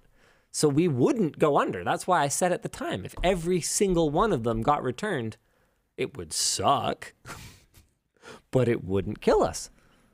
So we actually can afford, like this is like how I've talked about why the warranty and service situation is so bad in the tech industry, because the margins suck. It's actually not sustainable to offer the kind of service that some other industries do. Like when you buy a pair of, let's just pick on someone that I consider to be kind of overpriced. When you buy a pair of Lululemon pants, okay, Lululemon yoga pants, those freaking things cost. Well, yeah, I expect a no questions asked warranty on this thing because you could literally give me 6 of them for what I paid you. Yeah. By the time you've given me 3, you're still laughing all the way to the bank, right? Like, of course. They don't have that kind of margins in tech. So they tend to behave very, very differently. So we're kind of more like a Lululemon, where we don't actually make our money selling you backpacks. We certainly make money, but that's not how we make our living, I guess is what I should have said. So we can afford to take back every backpack if we really needed to. It's a very luxurious position because it allows us to behave in a way that's just not easy to compete with. The Trust Me Bro guarantee is freaking awesome. We got you. I mean, don't be a jerk about it, obviously, but we got you. Yeah. Those customer support people are real people, and they're nice people, and they're cool people. Be nice to them. I am never curating another merch message. Thank you. Thank you. I have learned my lesson. Thank you. We are moving on. Appreciate it. For Linus and Luke, what aspects of your job feel like work, and when does it feel like you are being paid to have fun? I mean, really, I think the most fun thing for me is talking about the Trust Me Bro warranty. I knew it. I knew that was going to happen. I was going to slip one into the merch message just to screw It's with Luke's Luke. face that really is the best part. I don't know who I should give it to. Do I upset Luke, or do I let Linus upset Luke? I can never pick. Oh my God. I just like, oh man. At this point, it wasn't even recent. Like, it's over. Oh, now Luke is doing it. What's fun about your job? Is it this? You don't seem to like this. No, I actually really like WAN Show. I barely consider WAN Show work. The only portion of WAN Show that's work is I can't technically do other things because I do WAN Show. But like, I enjoy doing WAN Show. I don't want to stop doing WAN Show. We've had this conversation before. There have been points in time in the company's history where WAN Show was an anchor. Like, Yeah. like A burden. It was a huge waste of time. These days, not so much. It's doing a lot better. But Yeah. like, there have been times where we're like, wow, if we look at this logically, we should really not do this thing anymore. Yeah. And we've kept it going because like, it's just sort of cool. I don't know. I don't think either of us have ever actually understood why people watch it, but we like hosting it. Yeah, it's fun. I mean, maybe that's why they like watching it. Maybe. Because, okay, I figured it out. I figured it out. What? Well, neither of us would watch WAN Show because we don't have to watch WAN Show to hang out. I don't mind hanging out with you for 3 hours. You? No problem. Yeah. So that's it. Okay. So it's just like a hangout. Yeah, but we can do it anytime we want. We can just jump in Discord, but they Yeah. can't. So they watch WAN Show. Fair enough. Okay. Yeah, Okay, I think I finally get it. that makes sense. Nice. Nice. But yeah, I don't know. That stuff. There's a bunch of parts of my job that like, yeah, it obviously feels like a job, but I enjoy it. I don't enjoy making stuff, or like my team making stuff, if I want to be more accurate. I don't enjoy when those things have like hugely negative impacts on the company. Like if something that we do like goes down in a really bad way, that sucks. Mm-hmm. If it like kind of goes up in flames, but we're still able to hold things together and we Yeah. can push through and we make Like it, the roast. super cool. Yeah.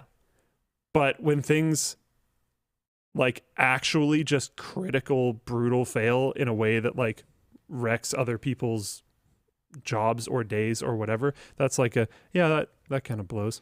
But I mean, Yeah, I think there's a lot of that around here. I think by and large people care about the rest of the team, so it's like yeah, I don't think anyone wants to waste anybody else's day. yeah, I think that's pretty normal. Like I don't. It's there was a bunch of this. Whatever. I don't think this is a big deal. There was a decent amount of this in when people talked about like what it's like working here, Right. where they were like, yeah, I think from the outside sometimes people forget that it's a job. Like it's a job. You have to do job things. Like, you have to actually work. Yeah, like Remember that Reddit post where the person was complaining about like having to work here essentially? yeah, they're like, I didn't yeah. want to work when I showed up to work, and it's like, Yeah. well, Like you have to work really hard. yeah, it's like, yeah, yep. Okay, well if you can find someone who will pay you to hang out at a social club, then by all means Then go do that. Congratulations. I can't compete with that. This ain't it. I got bills to pay. Yeah, this is more like, I don't know. We're more like dogs chasing cars. Like we're just gonna, there's stuff to do. Like, Yeah. I don't know. It was always going to be like that. Yeah. Tieback says, I thought you guys weren't supposed to watch those videos. That's me. I can. I'm not allowed to watch. That's the only promise that I ever made, is that I wouldn't watch it, and I still haven't. Yeah. I haven't. And I don't think tons of people have said that all the time. That isn't a spoiler. I also didn't say who said it. Like, it doesn't matter. Yeah, well, I never said I wouldn't incidentally come across information about it. I just said that I will not watch it. And he doesn't watch it. Yeah. I still haven't watched the first one. I think what I said with the first one is when and if I step out of the company, I'll watch it then. So I'm going to watch it someday, but not while I'm still working here with the people who were interviewed. I didn't want to... I don't even remember what I should go back and watch it. Yeah, I didn't want to influence the process. I wanted to be as light touch as humanly possible on it because I wanted it to be actually interesting. Yeah. If I'm standing over people while they're answering, they're not going to behave naturally, right? I mean, even as it is, like I'm sure people pulled their punches a little bit. You should have seen the but stuff. I hope not. Should have seen the stuff Dan said about you, dude. Oh, really? It was brutal. He laid into you. How bad was it, Dan? It was it's pretty tight. I never said I wouldn't ask people about it after, I guess. What's up, Dan? You know, I mean, I had to go to the store and everything. You have to go to the store. Yeah. Am I missing something here? I don't know who got the condoms. I feel like I have... What? It's mostly about the end of my my interview. I bought the cantaloupe for the prison phone video. Oh. Was that like on your first... Like, I had not been working here long. Excuse me, Daniel. We need you to go and purchase a cantaloupe. Oh, why is that, sir? Oh, we're going to stick a phone in it. It's for somebody's butt. Yeah. Already. See you later, Dan. Bye. Anywho, I had no idea at all what you were talking about. here's the latest Floatplane exclusives. We've got Dan front and center on both of them. So if you guys were hoping for more Way to Dan, go. We also have a Floatplane exclusive coming to the WAN, about the WAN show coming to Floatplane. Oh, excellent. Yeah, that's this is the place to get all the behind the scenes. You can get extras from the interviews from What's It Like Working for LMG. We've got a lot of those full interviews. We've got Cutting Room Floor from the Build with My Sister-in-Law. This is a cool series, their first time. Yeah. We've got Sarah, Nick, and Colton up so far. It's reacting to their first time on camera. This is just a random behind-the-scenes compilation featuring, I think Dan's in it. A bunch of Jake people are in Danes it. from the labs Yeah. in it. Yeah, don't miss it. Floatplane. Yeah. Floatplane. Hey, any new beta site stuff to talk about? We mostly just like fix stuff this week. That makes sense. Yep. That makes a lot of sense. Cool. But we pushed all the things we wanted to push. Yeah. right? No. So- I'm not. But that makes a lot of sense. Yeah. Hey, Linus, have you tried streaming your PC to your phone over 4G as an alternative to buying an expensive handheld PC? I've done it and looks good at 5 megabits connection, considering how low that is and the screen size. Looks good. Latency sucks. Man, we have a video on that. Remember the The DIY thing? yeah. Yeah, the DIY Shield. Yeah. Yeah. I don't think we did it over cellular data, though. I think that was over Probably Wi-Fi. not. Probably Yeah. over Wi-Fi. Over cellular data, I mean, if you're playing a very site-CE game, sure. You're not going to be playing any Super Meat Boy, though. You play like Vampire Survivors or something. You're going to chew. Boy, are you ever going to chew through your data cap, though? Wowee. Dear LLD, since the thumbnail for today is about shilling, can we get some more merch options that are just big logos, names, shilling? I know you aren't a fan, but can you just take my money anyway? Okay. So that's, wow. You know what? That actually ties into something we were talking about earlier. The whole thing where I was saying that you have to reach a certain scale before like a Patreon or a Floatplane type of monetization makes sense because you'll only be able to convert a certain percentage. Let's take that and let's apply it another step down. So Floatplane has a very clear value add where occasionally we'll upload videos early, particularly before weekends. We've got extra content, like clearly if you're into the content, you might be into the extra content. And it's got, from my experience, just a much more positive, pleasant community vibe, whether it's on the live chat during the WAN show or even in the comments under the video. So there's this really clear like value add, and it's not just tangentially related, it's directly related to our main product, which is tech videos, right? So then there's your merch. You're only going to convert a certain percentage of people to your physical products. that's also kind of directly related to the main thing because we like build computers. Oh, we have a screwdriver. We carry laptops around. Okay, we've got a backpack, whatever. Stuff that just has your logo on it, that doesn't necessarily serve a clear function and isn't necessarily directly related to the service that someone was already enjoying from you, is going to be a much lower conversion rate. It's like a conversion rate on a conversion rate. And so if we were to make, I don't know, an LTT or a WAN logo wall ornament or something like that, first of all, I won't release anything that's crap because I hate that. Yeah. Right? So it will have to be good, which means we have to invest significant development time in it. After we've done that, we have to meet whatever bar there is for a minimum order quantity from whatever, manufacturer or manufacturers that we are contracting to produce this product. So let's say 1,000 units or 5,000 units. I have no way of knowing exactly what that would be until we've made it significantly deeply into the development process.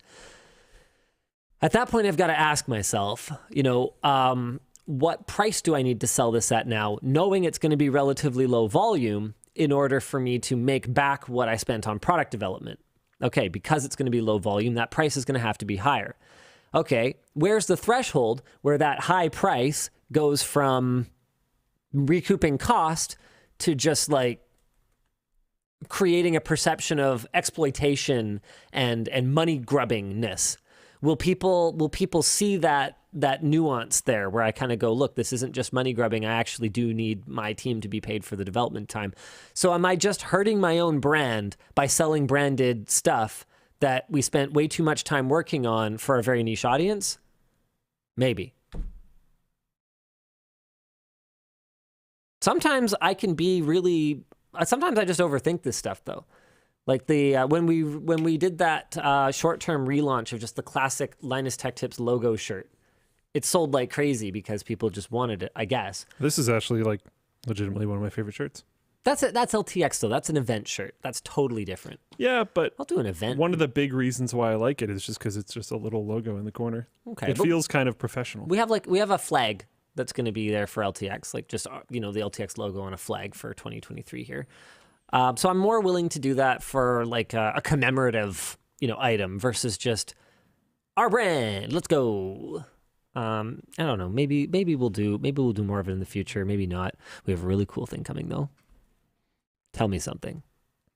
If you could own a solid aluminum keycap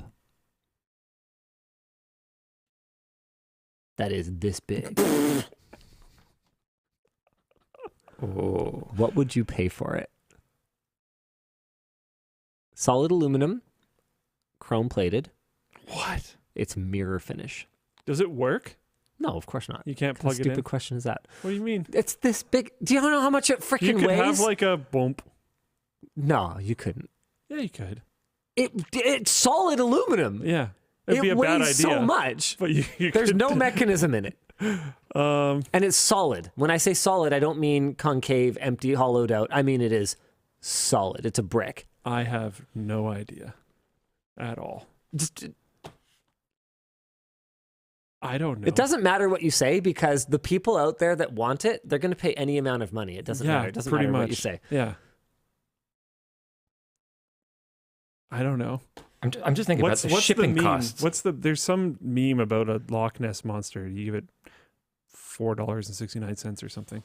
I don't know. I don't remember. I have no idea. No, you give them about $3.50. Yeah, there you go. That's it. You get a double face palm. There you go. $3.50. Yeah, there you go. $3.50. There we go. I want it. $3.50. I wanted $3.50. I wanted Linus to do the quote. Enough. He still didn't. There we go. We got there. Anyway, I have no idea. So we're making this? Oh yeah. Wow. Because we're meme lords, apparently. Apparently. That's sweet. I don't know, dude. This isn't the type of thing that I buy. What? If you could have a giant solid aluminum keycap, what would you pay for it? I'm just curious. I don't think I would buy this. You wouldn't. Okay, if you saw it in a gift shop for $5, you wouldn't be like, okay, that's pretty cool. Okay, I might buy that. Okay, so $3.50. Oh my god. I mean, if it's going to be from billet aluminum and it's about that big, like, It's going to be closer to 350 than 350. Yeah, that's like $700 US in just billet stock. No. It's not that much. It's not that much. It's big. It's big. It's substantial. There's going to be 3 sizes. How big is the big one? The big one is like this. The medium one's like this, and the small one's like this. Okay. And the cheapest one, I don't want to quote this wrong, but they're going to be very expensive. Not 700, but they're going to be, all of them are going to be. Okay, no, I just don't want to say it because I'm going to get it wrong. But the expensive one's going to be pretty expensive. I don't know. This is just one of those things that I have no idea what I was thinking. I don't think you were. Yeah, I don't know. But it's awesome. I was probably talking to Nicholas Plouffe or something. Oh, this would be cool. Yeah. Big keycap. Yeah, I don't know. Big cup. Big cap. Yeah, do it, Linus. Okay, let's move on. We'll have to send one to Glarcy's. Oh, We'll have to do like we'll have to engrave okay, we should probably Dan, can you send a note to Nick? You guys ever should send him a custom working with him? I want to at some point, but we haven't yet. It just hasn't lined up. Sorry, okay. Because he reached out to me like a long time ago about doing that. Yeah, I know. Okay. I'm busy. I know. How hard is it for you to get on my calendar? Yeah, fair enough. He's willing to like fly out here. I know. Okay. I just it's tough. Okay. Yep. Okay, message is sent. I have no idea how to spell any of that. You can figure out what the gibberish means. Okay, Luke and Linus, what's a decision that you had initially regretted, but in hindsight turned out to be a great idea? Initially regretted. Usually I don't get like instant regret because I usually make pretty okay decisions. Instant regret turned out to be a great idea. Gee, I don't know. There's got to be some kind of... See, most of the things I regret turn out to be bad ideas. Like buying those stupid Blackmagic 12K cameras. Like that was instant regret and a bad idea. Like turned out to be a great idea, though. I saw this one early and have been trying to think about it like this whole time, and I'm in the same spot. Usually I've thought about it enough that once I purchase it, my opinion on it isn't going to change. Or I guess it's not just purchases, right? But like once I do the thing or whatever, my opinion on it isn't really going to change for probably quite a while. I'm trying to think if there's anyone I hired that was like, wow, what a disappointment, but then they've turned out to be great. No, you took a lot longer to disappoint me. Did I? I was sleeping on the job like immediately. Yeah, but I wasn't disappointed. That was kind of my expectation for what you were being paid. So. Fair enough. Yeah. Yeah, I don't know.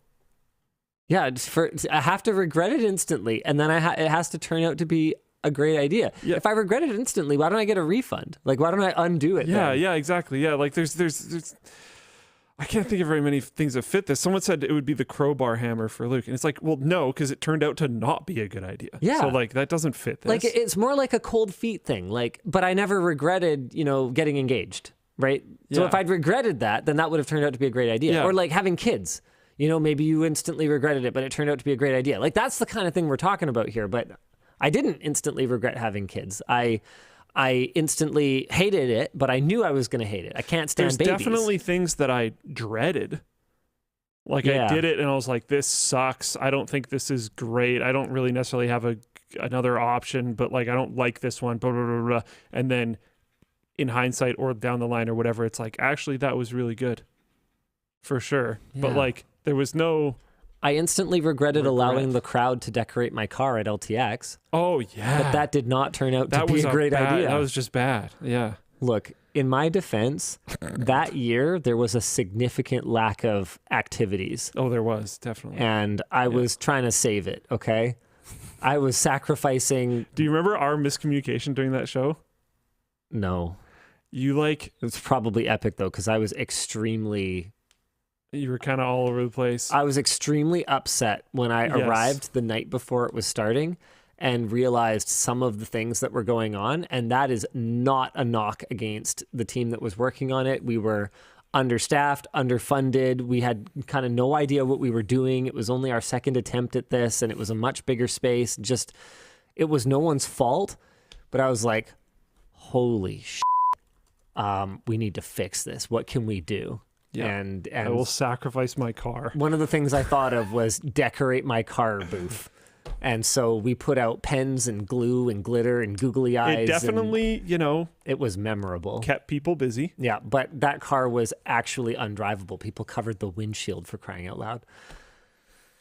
So you were up in like some bleacher section thing, and no one could ever hear you. Do you remember this? Yes. So if you were in whatever the thing was that you were talking to people in, people could hear you. Oh, But like the people little, on there was a little like I stage don't remember area. what it was. Yeah. Yeah, and So- it had bleachers around it. If you were specifically in like those bleachers or that area, whatever, you could hear Linus. But if you were outside of it, it didn't matter if he was like leaning over the edge and yelling at you. You could not hear him at all. Just Yeah. how the acoustics of the area worked or Yeah, whatever. I got a really high ceiling. So like this and this, I think like cancel each other out effectively. The sound bouncing. It was pretty wild. Yeah. So someone gave me these like Sharpies or something, and they were very unsure about why they were giving them to me, but they made it very clear that there was not very many of these, and like I should be very careful with them.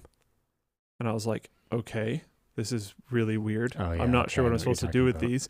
And then you like yelled something over the thing. And I thought you said like keep them away from people or something. I don't remember exactly what I thought you said, but I thought you were like, this is like you can't like let the random attendees get your Sharpie, and like if someone gets your Sharpie, they like get something or something. So I was like, oh, so I have to like run away with these.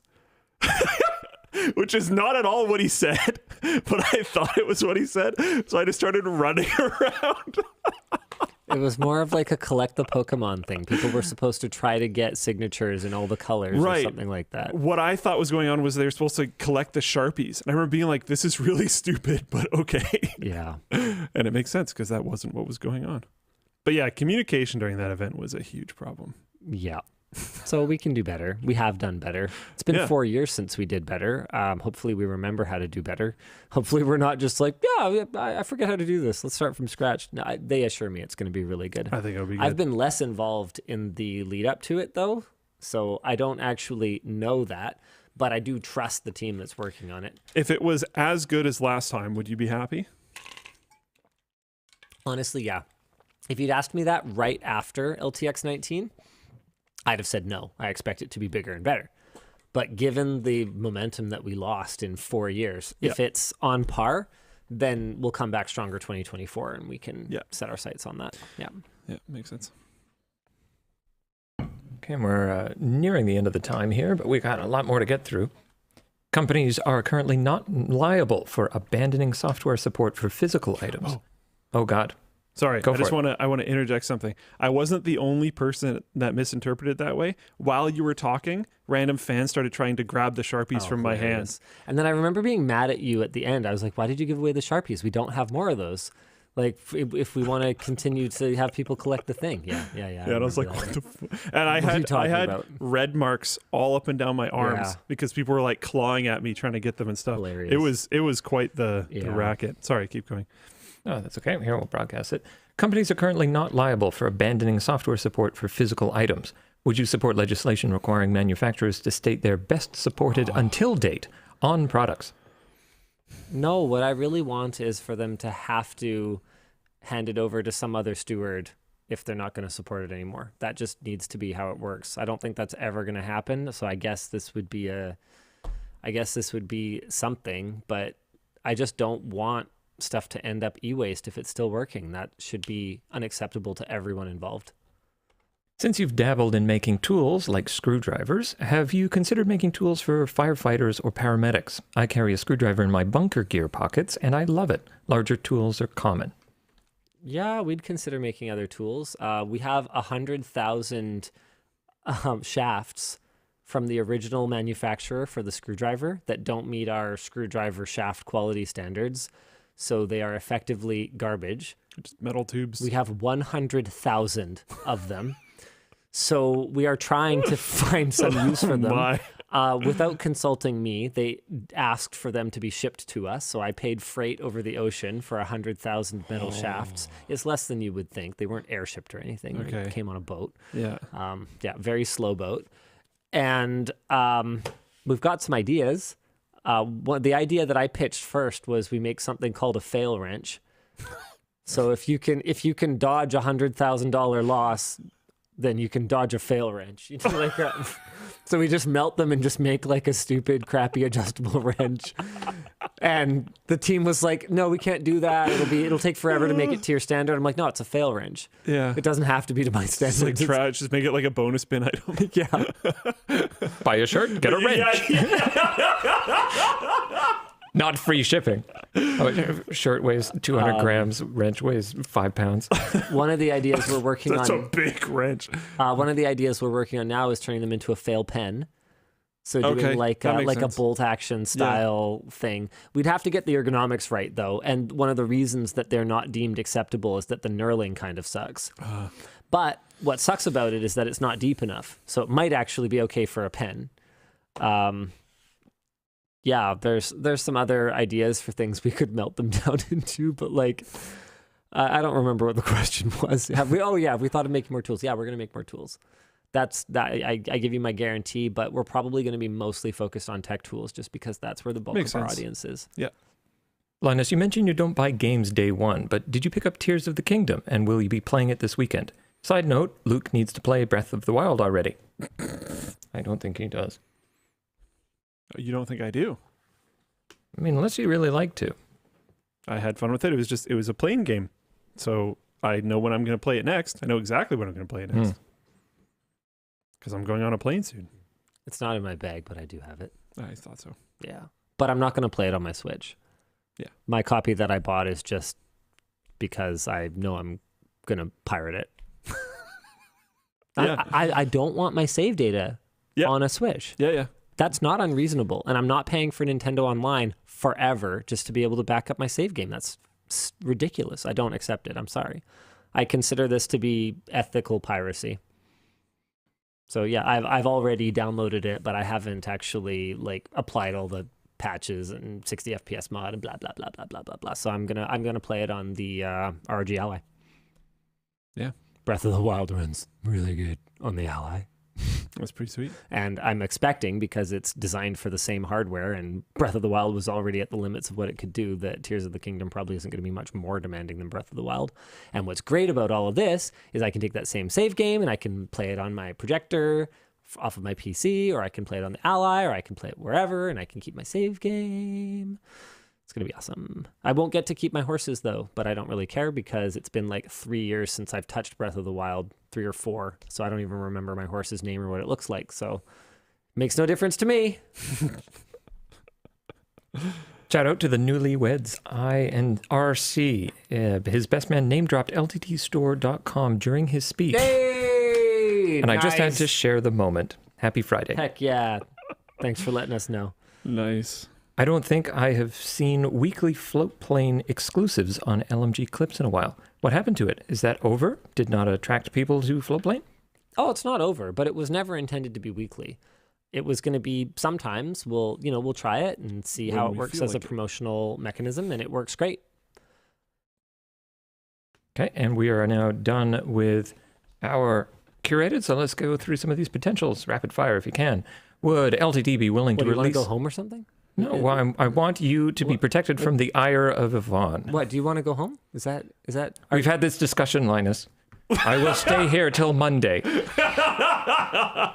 only Monday? What are you, weak? No, I have stuff to do for Luke on Monday. That's true. That's I have to go to the other building. But on Luke will Monday. be here. Yep. Oh, other building. No, but WAN Show is here, so you'll be here. Understood. I mean, if we're still doing WAN Show, then it's fine. Yeah. I got enough monitors for the both of us.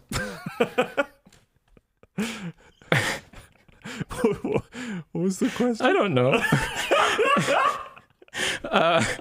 Would LTT be willing to release the STL file for Sticklocks to the community so we can print our own out of TPU, support those gamers who cannot afford to pay for them? Probably not, unfortunately, for this one. I'm afraid that the individual people printing them are not the concern. They could easily enough, probably reverse engineer it and kind of figure it out. But if we give the exact files to an overseas manufacturer, inevitably they're going to be cloned anyway. I get that, but I'm not going to go out of my way to make it easier, I guess is what I'm trying to say. Hi, DLL. Actually, Nikolite has told me I should be pronouncing this Dale. Hi, Dale. Questions for Linus about the Sony A95K TV. Have you run in a blue tint problem due to fingerprints and you're unable to clean them? Sorry, let me parse this again. Have you run into the issue with blue tint due to fingerprints and not being able to clean them? Tons of people have had this issue and zero acknowledgement from Sony. I can't say I have because I'm not a caveman. I don't touch my TV screen. I understand that a lot of people have kids, so it might not actually be avoidable. I was being facetious. But no, I haven't run into it because there are no fingerprints on my TV. So it's possible that it is an issue, but it's not one that I've encountered. Really excited for the Sticklocks. Thanks for making them. Linus, you've talked about your love for Final Fantasy Tactics in the past. What's your favorite class and team style? Oh man, I'm not even aware of like team styles. I like kind of tanky casters. Oh, okay. If I had a team style, I guess I'm a big move +2. Like I will waste so much time with my guys. Oh man, what's the class? I haven't played it in a while. Move +2 tactics. Let's see. What the heck is Blink Blade? Okay, I have no idea what's even going on. Final Fantasy Tactics. Here we go. Move step. Man, why is this so hard to find? Okay, I'm sure someone's telling me in the thing. But I will basically take every one of my party members and make sure they have move +2. Come on, guys, help me out here. Nope, nothing yet. I don't know. I have no idea. I'm just trying to think. Like, I use a lot of the special characters. I always love Agrius, whatever her name is. I hate anything that's kind of like probability based. So, I know you can build like just super OP like ninjas and stuff like that because they have like crazy high evade, but I would rather have super high defense and have like a predictable amount of damage than super high evade. And sometimes I dodge and sometimes I get absolutely bone crushed. I don't like too much randomness. Apparently move +2 is Thief. Yeah, Thief sucks so much in Final Fantasy Tactics, but I will make everyone grind like 1,000 job points in Thief to get move +2 because when you are mobile like that, you are unstoppable. Because otherwise you get screwed. Like I think the default move stat is like 2 or 3 rather, and then some classes are more. And then you can add move +2, so you can move like 6. Oh no, there's items. That's right. There's items you can equip for like move +1. So you can put on boots and then add move +2, and then you can go 6. So you can basically go in, hit, retreat, and human characters that are fighting with you will not be able to catch up easily. But monsters are super mobile, and it can be a real problem because you can't get away from them. They just close the distance so fast. Anyway. Hey, Dale. Oh, no, they're moving. Well, I'll try this one. Hey there, I've taken a liking to boxers with man pouches. They feel comfy for my important parts during hot days at home. Do you think LTT will one day offer boxers with man pouches? Well, congratulations.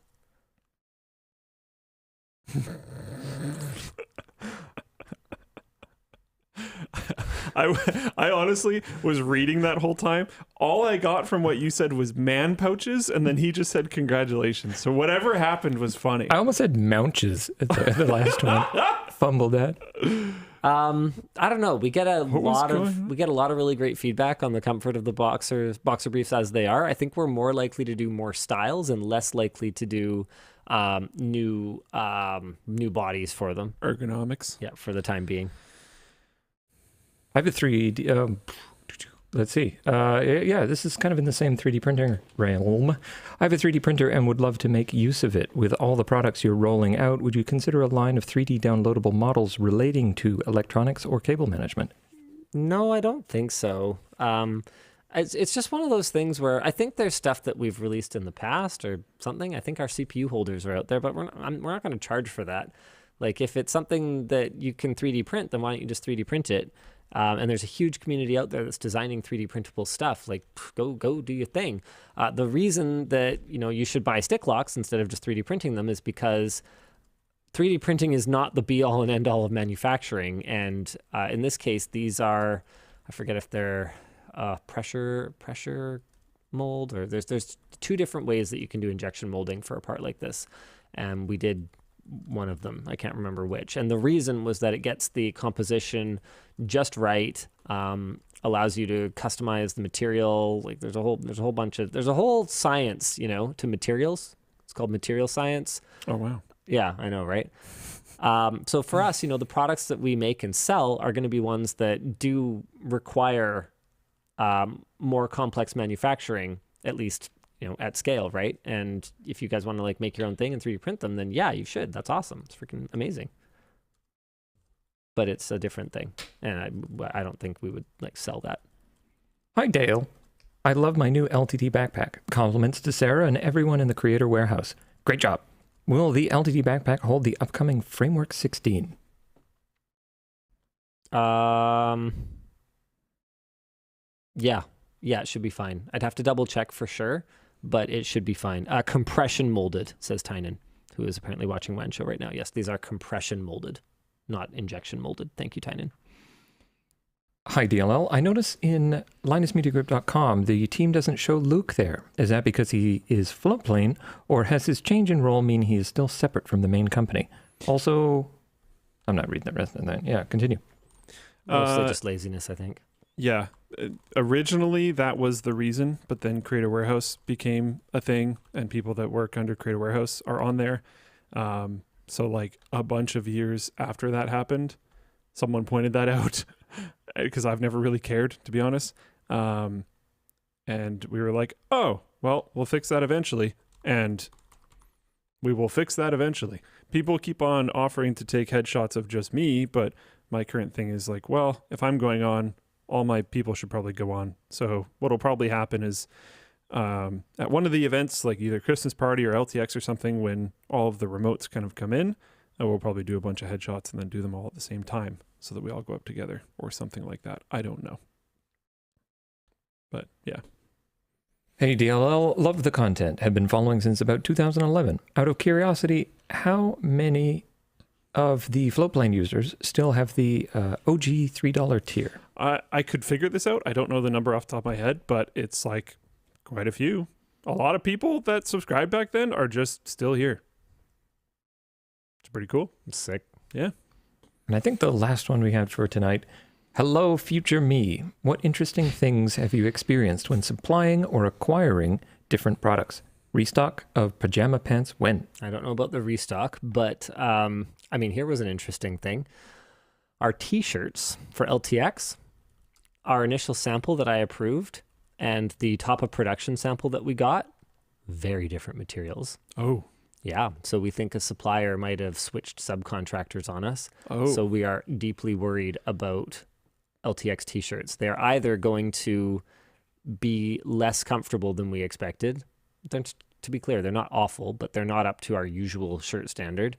And part of that is because we couldn't just use our regular blanks because they're tie-dye.